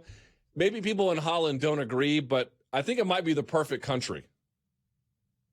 I agree. I couldn't agree more with you.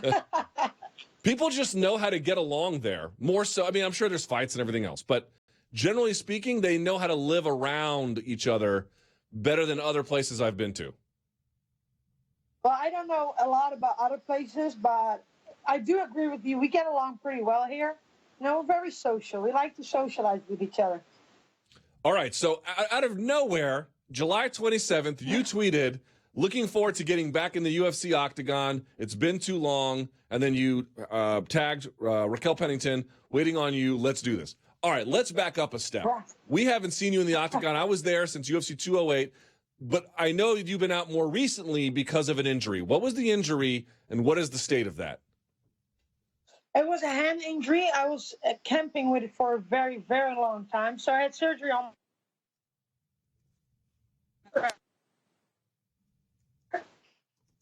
I just couldn't bear the pain anymore. I could not train through it. My hand was swelling up. I couldn't even put my hand in a glove. So I decided to go along and have surgery, and everything went perfectly. You know, I was ahead of schedule, and then everything went backwards. The hand started to work against me. I couldn't train anymore. It was hurting again. So my doctors told me, you know, I had to take some time off and relax the hand a little bit and give it time to heal, because, I mean, I've been fighting for 19 years. I had a lot of battles, so, yeah, some damage was done. But right now, I'm cleared by the doctors, also by the UFC doctors, and I'm ready to go. I'm fully back in training, and I couldn't be happier. I feel great and getting better and better every day.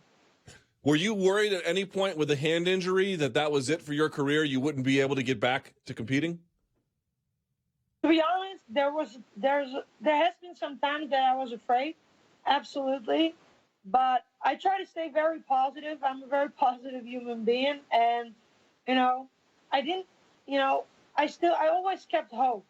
You know, I knew I had to be patient. I knew it was going to be a big test for me, and to be patient. But I had the patience, and now I feel great, and I can punch again, so it feels good. Okay, so that explains the injury. So now let's talk about this. The injury has kept you out for some time.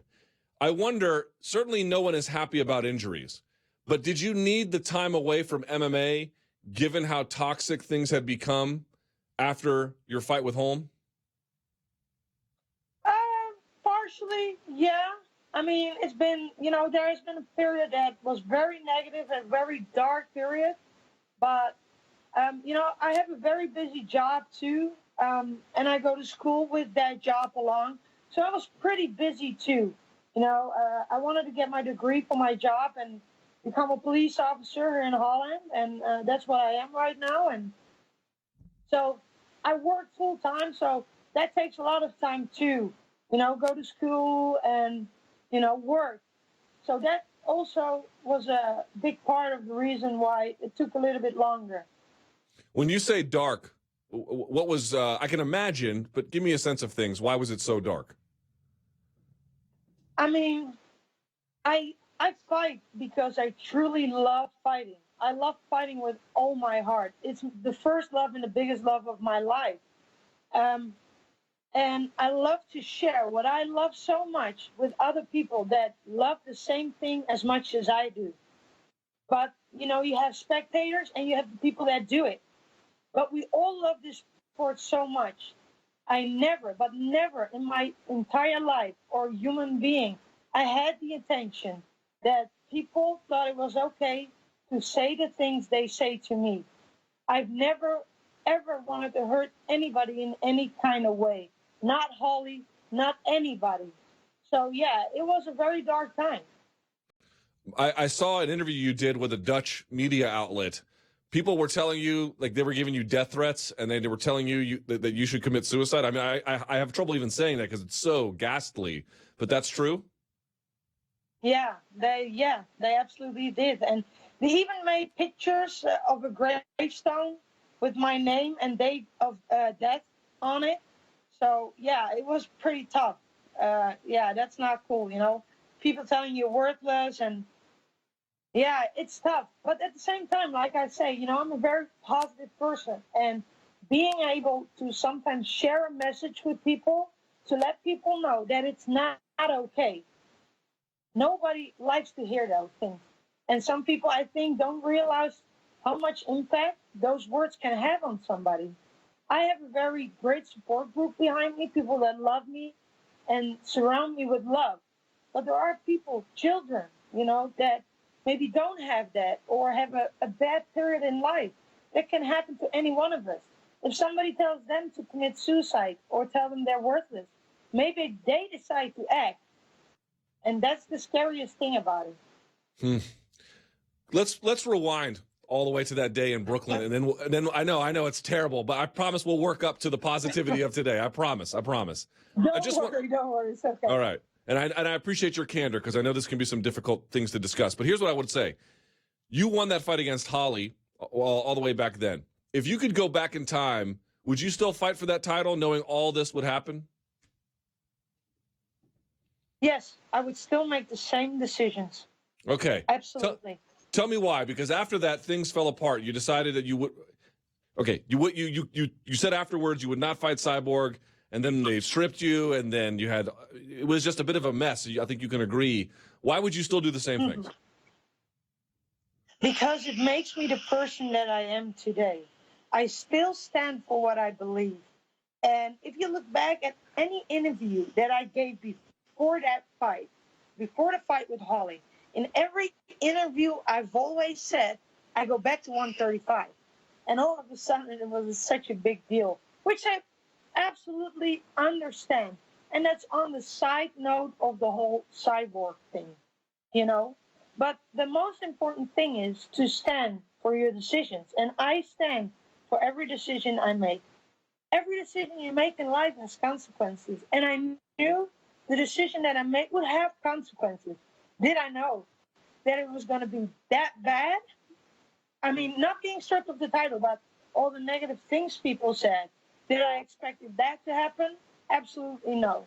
Do I wish that upon anybody? Never, ever, ever. You shouldn't say those things to people. Would I still do it all over again and make the same decision? Yes, I would. Absolutely. And I don't disagree with my decision. I fully stand behind it. So the only thing where we disagree, and I promise this is the only one, I understand your reasoning. I understand your commitment to principle. I frankly admire it. The only thing I can't wrap my head around is why take a title fight if you have no intentions of defending it against the number one contender? That's the only part I don't get. Which I completely understand. But the whole part was I wanted to fight Amanda Nunes because I lost fair and square to her. She's a great champion. And I thought this would be my chance to fight Amanda.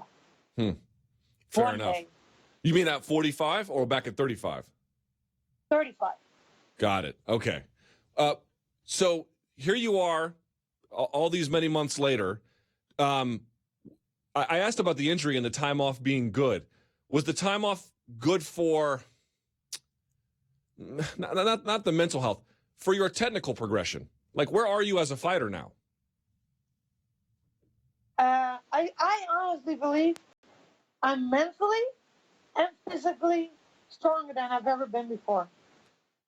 And why is I that? walk around right now at run 147, 146. I feel in great shape. I absolutely do. Okay. And you're ready to get back in there. If the UFC called you today, you could say yes or no. Yes. Right. Pretty safe to assume they probably won't offer you a title fight, right? Fair enough. And you're okay with that?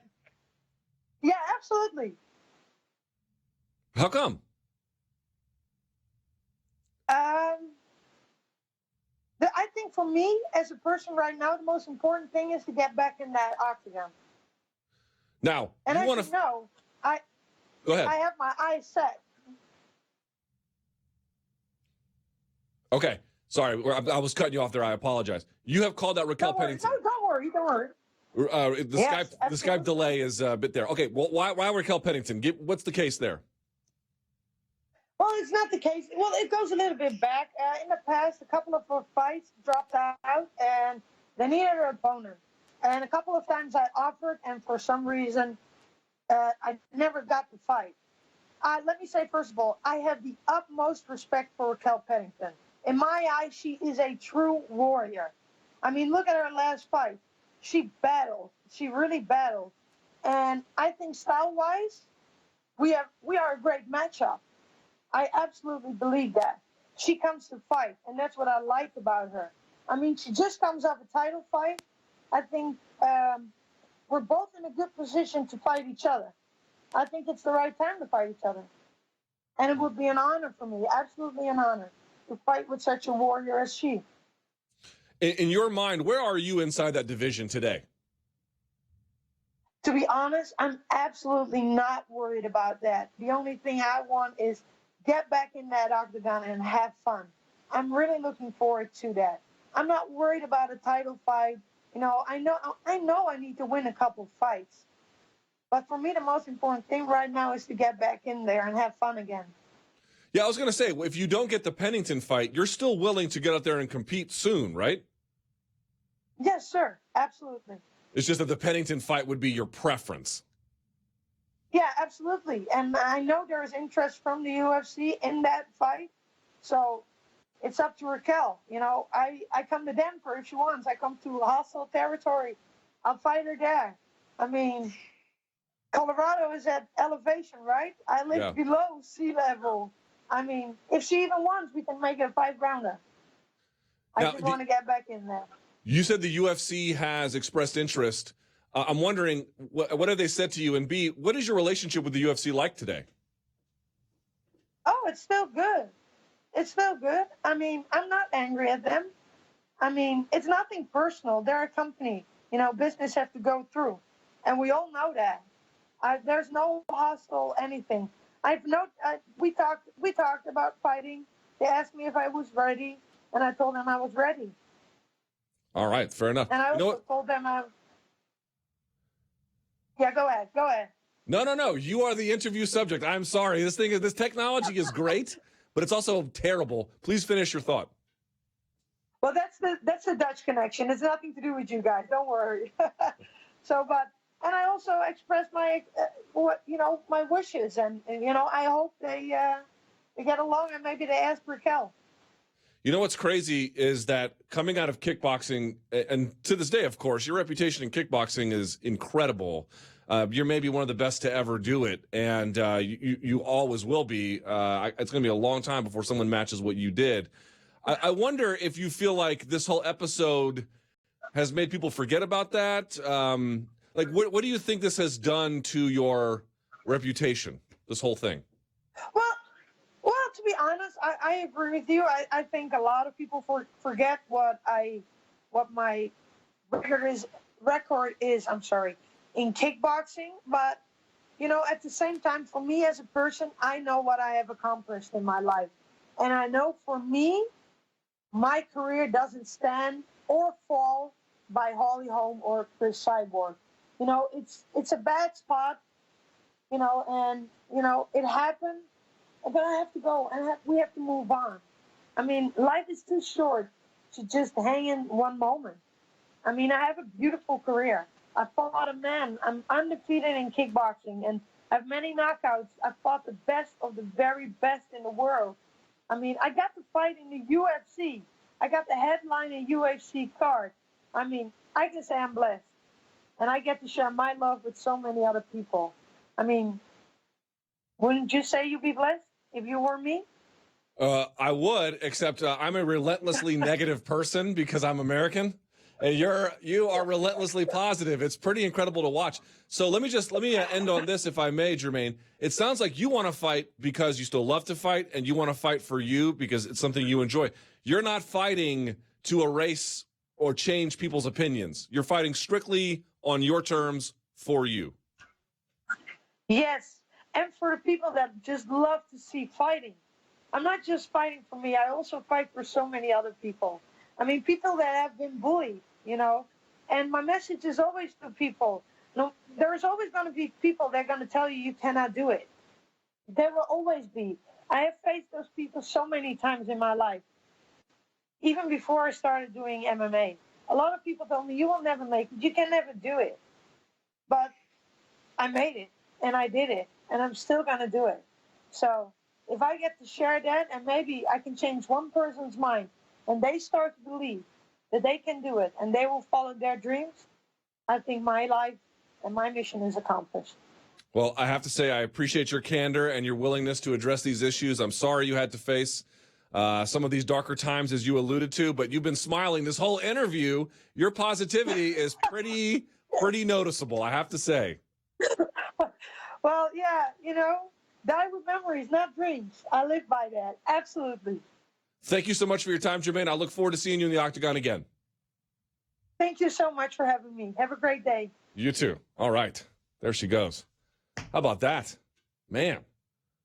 I don't she smiled more in that interview than I smiled in my life. That's pretty crazy. All right. It is time now where you become a guest on this show. It's time now for the sound off.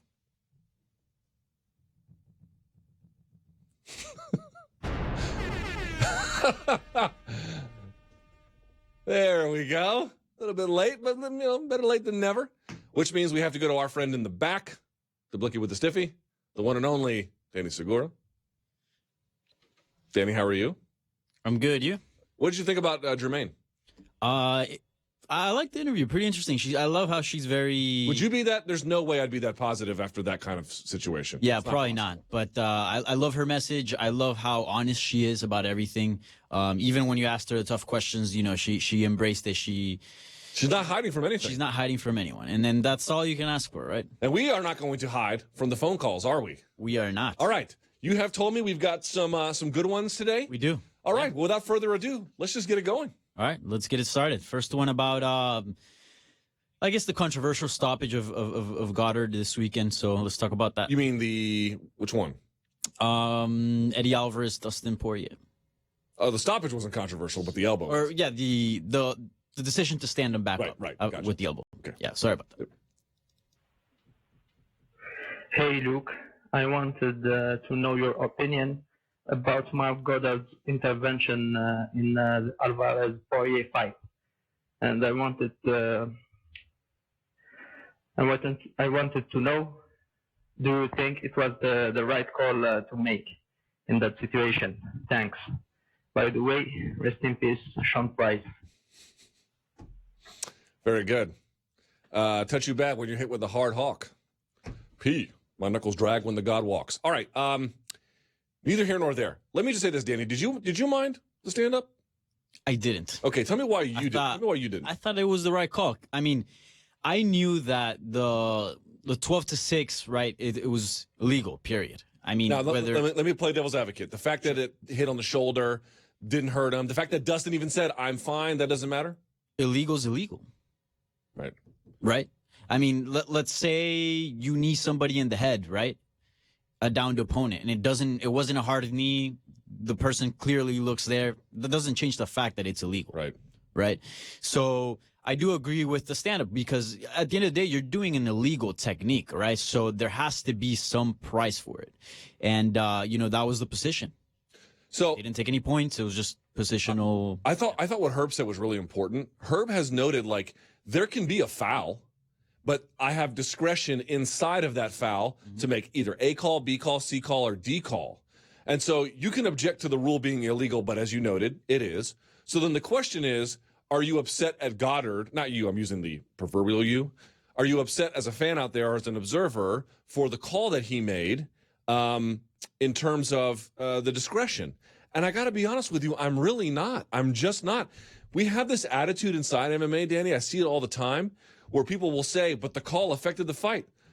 So what? Yeah. Calls affect sports constantly. Was a safety running over, hitting the guy, a defenseless receiver or whatever? Was that a call that changed the game? Roughing the passer, was it changed the game? Was it a ball? Was it a strike that changes baseball? Bottom of the ninth, you throw a pitch. Maybe it's on the edge of the plate. Guy calls it a strike. That affects the game. That's the game itself and the role that officiants have in changing it. We want to keep this idea about what's a pure fight because I think we're still living in the days where here's Gracie versus some kung fu clown. And we don't want to get in the way of it. Get in the way of it. It's modern sports. I really have. If it was an egregious one where he kind of like winded up and didn't even throw it and then they stood him up, okay. But it landed. You threw it. Dunsky. Fine. Plus, he was holding the fence at the same time. Yeah, that's true. And it was a hard shot. Like, take an elbow to your shoulder that can dislocate it. That could really affect, by the way, the fight. So he's also, I mean, it landed kind of like over the shoulder. Yeah. But it was also kind of attacking the clavicle a little bit. That could be two fouls at once. And by the way, your bone here, this one, wicked easy to break. Yeah. Very easy to break. All right, what do we got? All right, let's talk about the ratings, which were surprising, right? For Saturday's show. They were garbage. Yeah. Hey, Luke, little bit of mouth this is reading. Kyle from Houston, Texas. And I was wondering, given the low ratings of the Fox 30 this weekend, what you expect the buy rate for the upcoming UFC pay-per-view this weekend. Thanks, and long live Yellow Mustard. So two things. What did you think of the ratings? Okay. And what do you think of this weekend's ratings or potential ratings? Yeah, so I'll go with the second one. I don't think we clear 200. I think it's sub 200, to be perfectly honest with you. Could be wrong about that, but I don't think so. But you don't think their promo on the Fox broadcast did it? No, I don't. Number one. Number two, what do I make of the ratings? I guess on some, I'm of two minds, Danny. I don't know about you. On the one hand, I'm not surprised because you look at that and you say, well, there's no star on that card. What could it possibly do? On the other hand, you say to yourself, wow, record low? That's the record low overnight. Now, we'll see what ultimately the final numbers come out to be, and I think it'll probably be a little bit higher than the baseline, but or the bottom number anyway. But at the same time, did we not discuss this on the MMA Beat last week?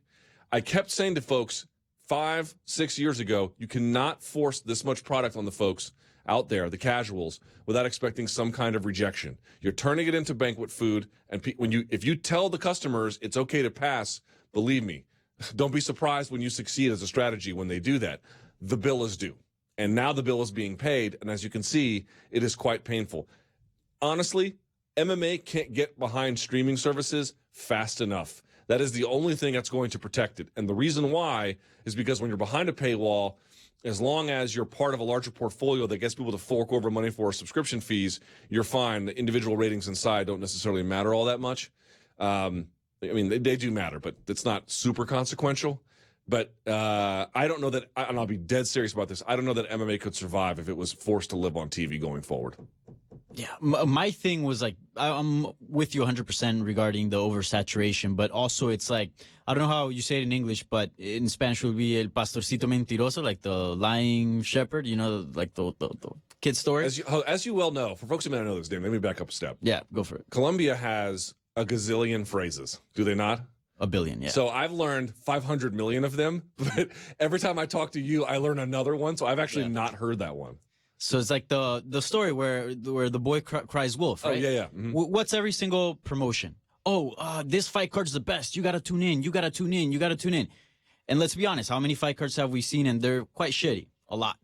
So now when you got a really, really good card, this Nobody was knows. a fantastic card. And you're like, this card's the best. You're literally saying the exact same thing you've been saying for the last 5 crappy cards. Yeah.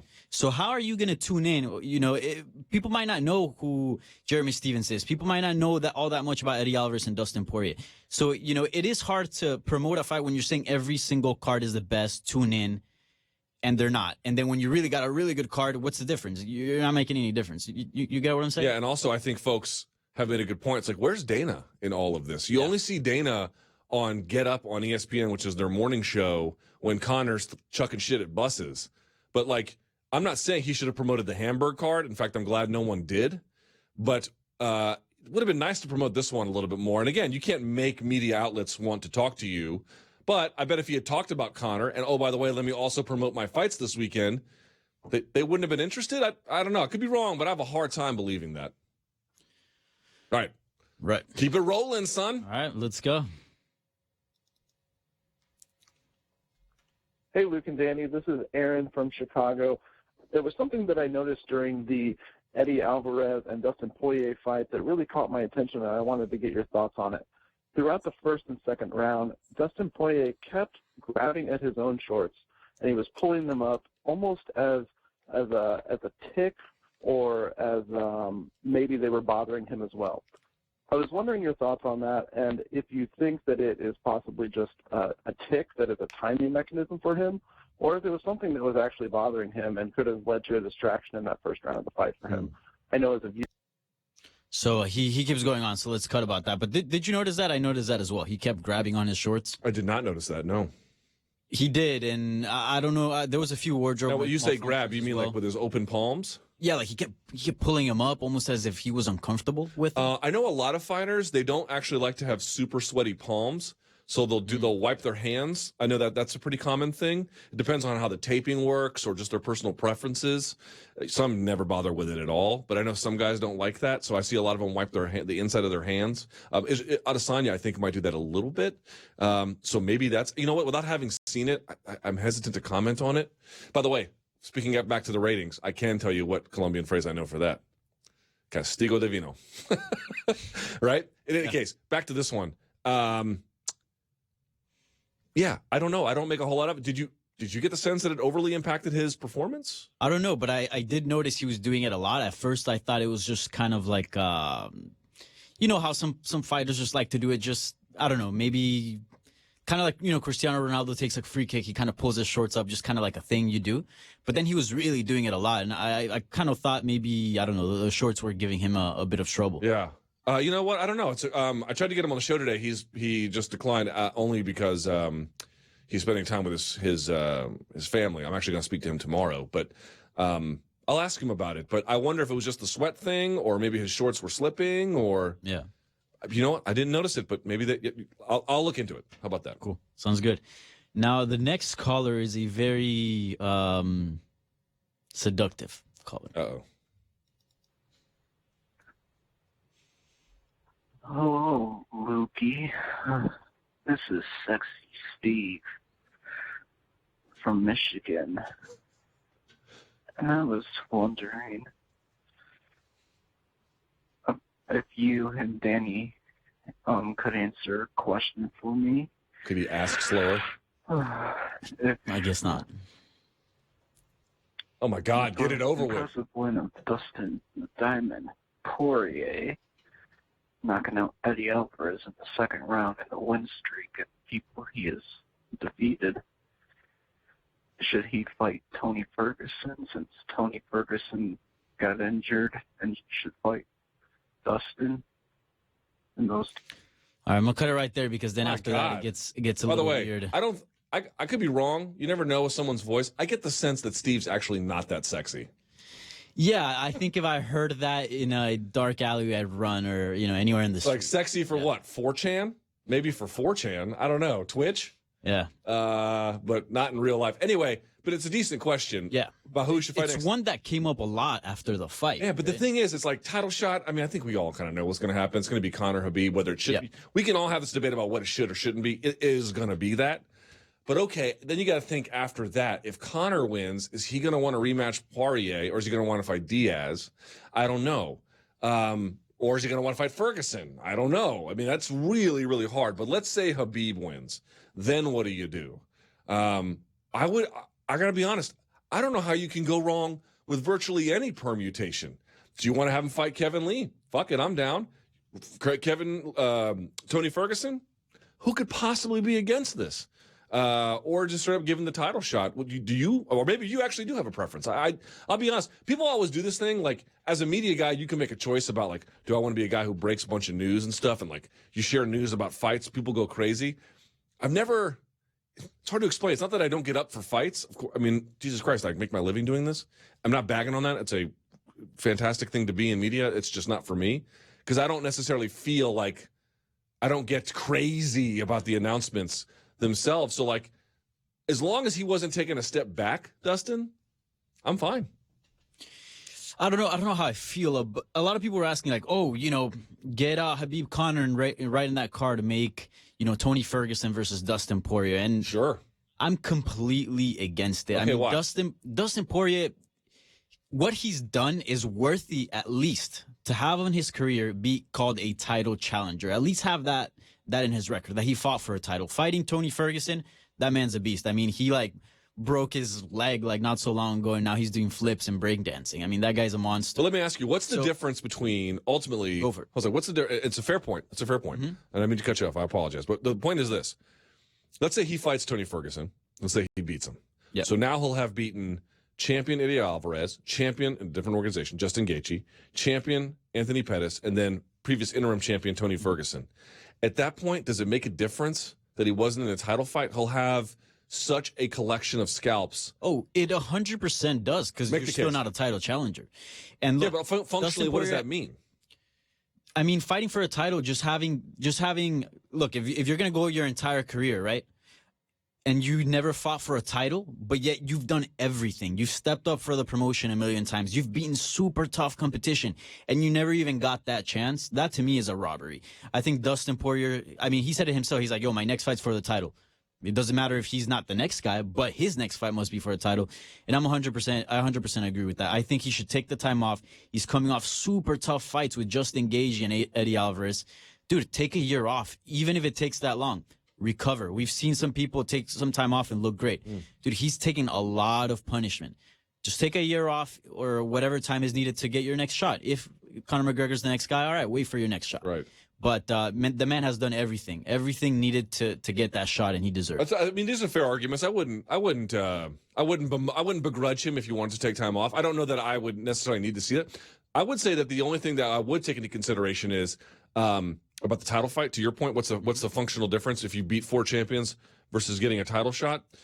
It's it's the opportunity to become a champion, of course. But I don't know that even of itself changes the whole thing for me.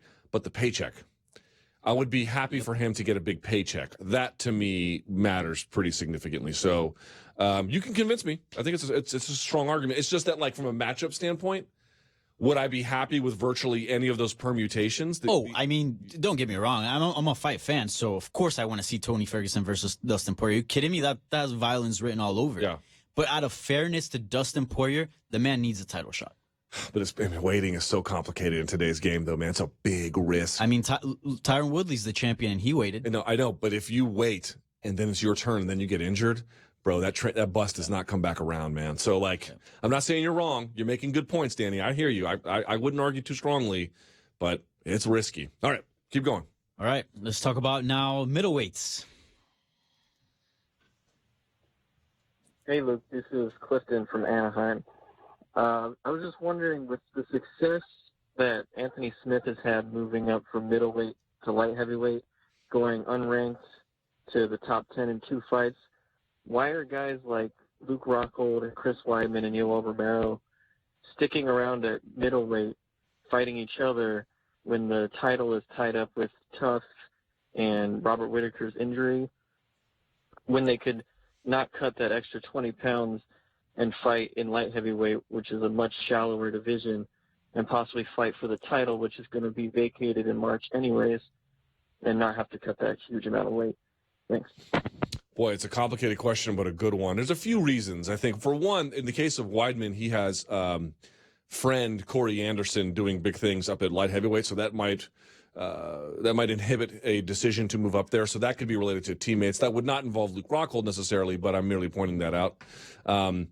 you're right. You look around and you could say, wow, those guys, they might be able to make an immediate impact up at 205. But these guys, man, they're creatures of habit, and they're often stuck in their ways, and they need to be kind of forced into new scenarios before they agree it's good for them. Look at the resistance Kelvin Gastelum initially had to being a middleweight, and then he kept winning, and he kept winning, and he kept winning, and he's still sort of eyeballing a return to welterweight at some point.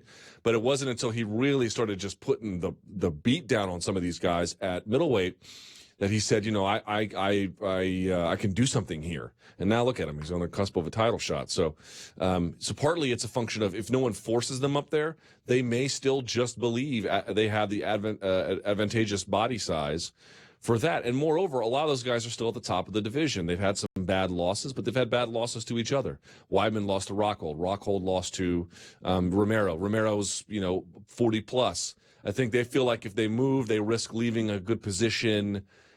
It's not that they're wrong, Danny. It's not that the questioner is wrong in saying they could have even more success at light heavyweight. But fighters, man, they get in their mind, this is my recipe for success. These are the conditions that have to be established. And they don't really want to rock the boat. Sometimes they got to be forced out of them. Yeah, for sure.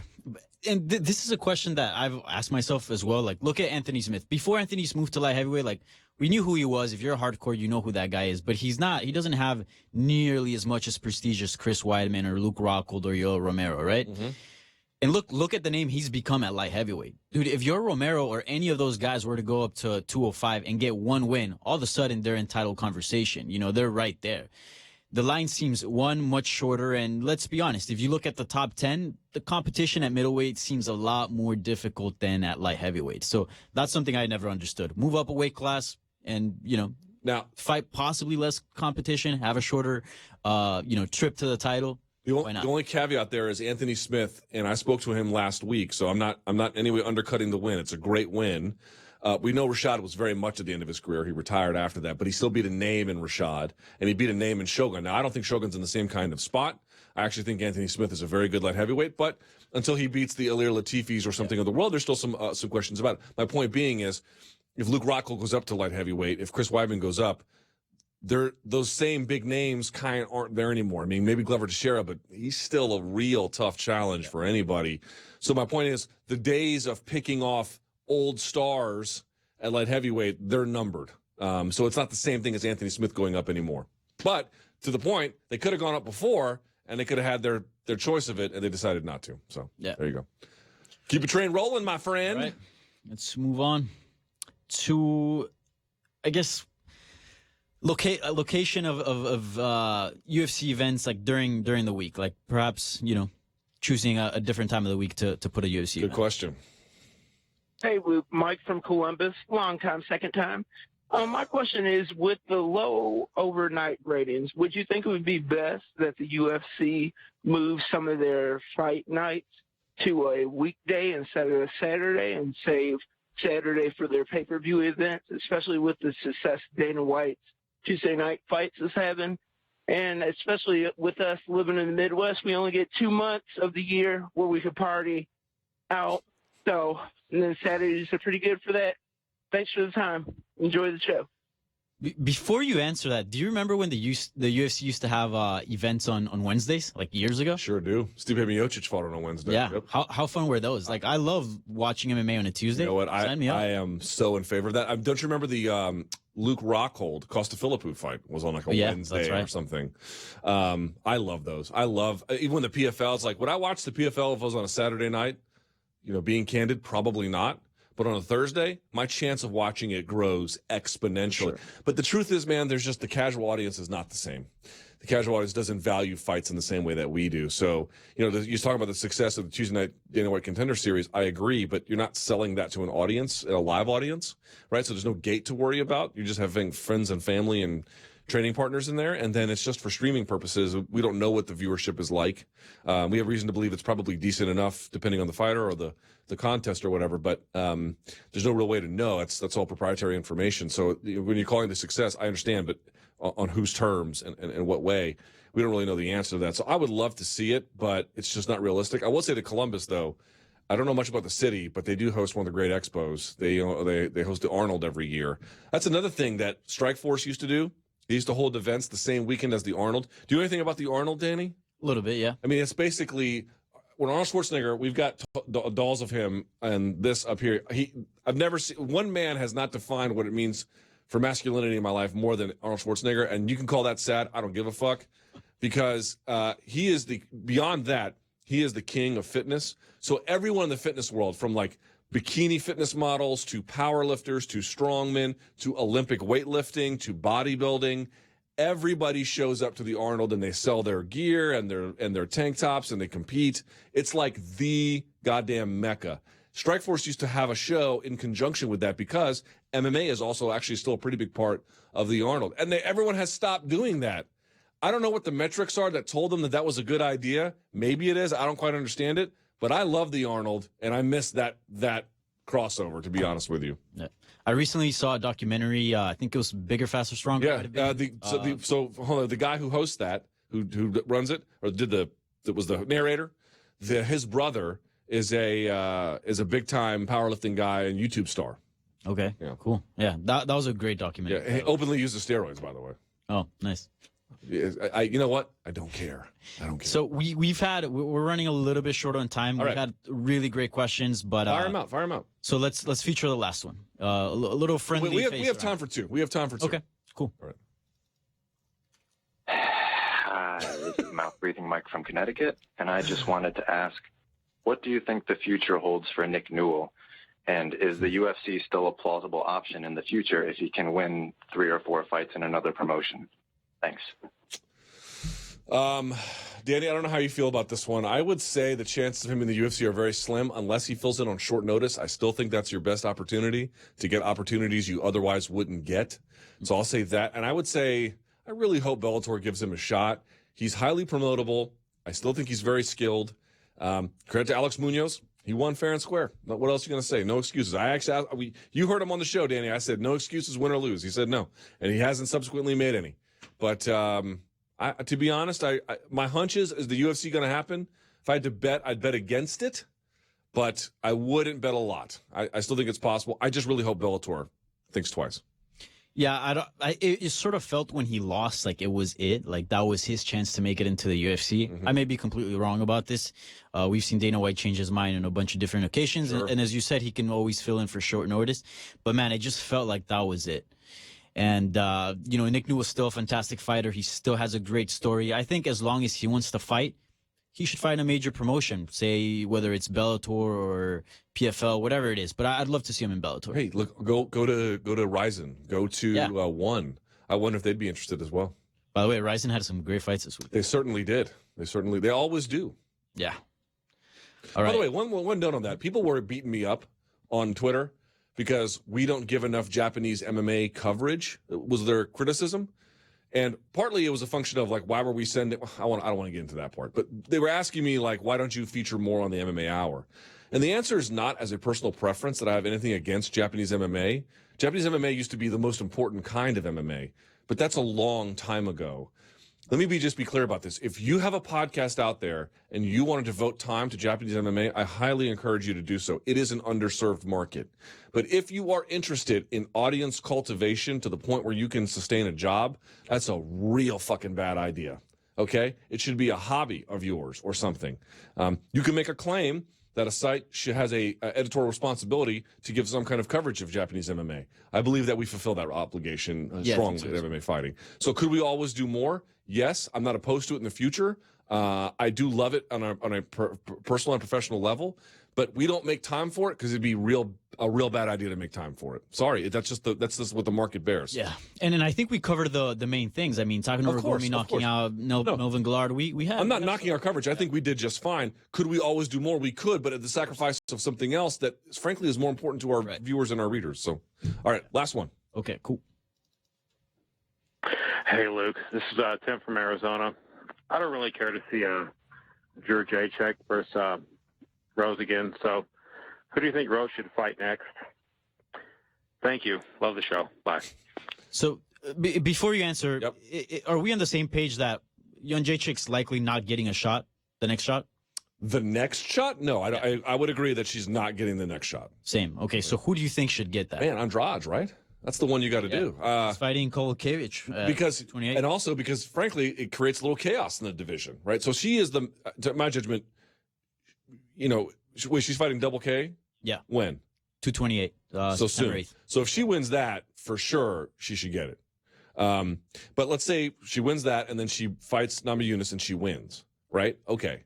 If she does that, then you have a problem on your hands because Jędrzejczyk smashed, or not smashed, but, satisfactorily beat Andrade back at UFC, 211 in Dallas. I was there for that one.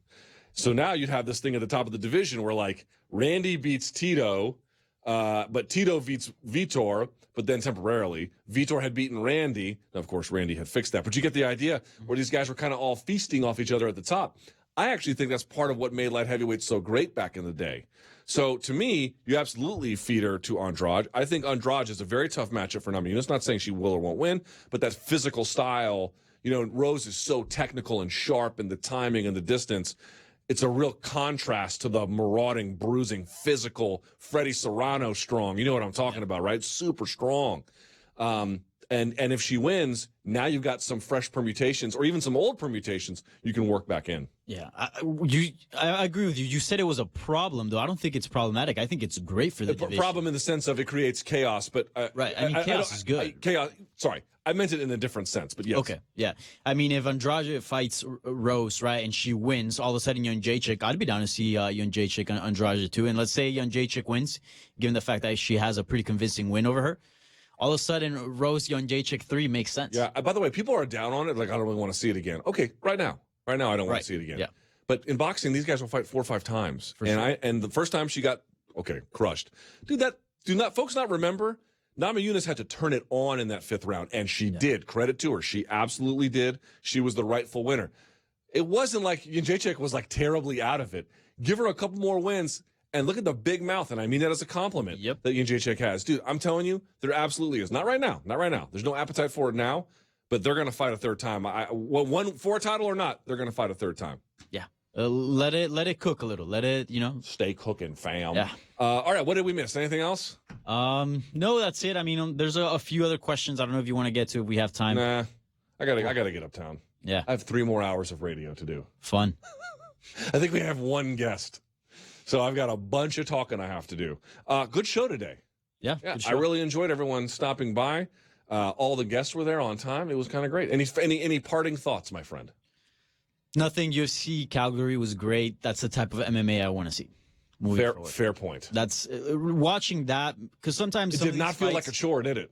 No, it didn't. So sometimes UFC Hamburg. I mean, Jesus Christ, just watching that card. Sometimes I feel like I'm not a fan because I'm watching and I'm like, dude, I'm not interested in this. Right. But watching Jose Aldo fight Jeremy Steven, watching Tisha Torres fight Jędrzejczyk, Poirier Alvarez, that made me feel like a fan. I was tuning in. 100%. Sure. You didn't have to beg me to watch. Oh, no. Yeah. All right, Danny, great job today. Very high energy. I loved it. Really appreciate that for you. Good job today, man. Yeah, no problem. All right, and I appreciate all of you folks out there watching as well. Follow Danny on Twitter at, I think, Danny Segura TV. Follow me at L Thomas News. And until next time, stay frosty.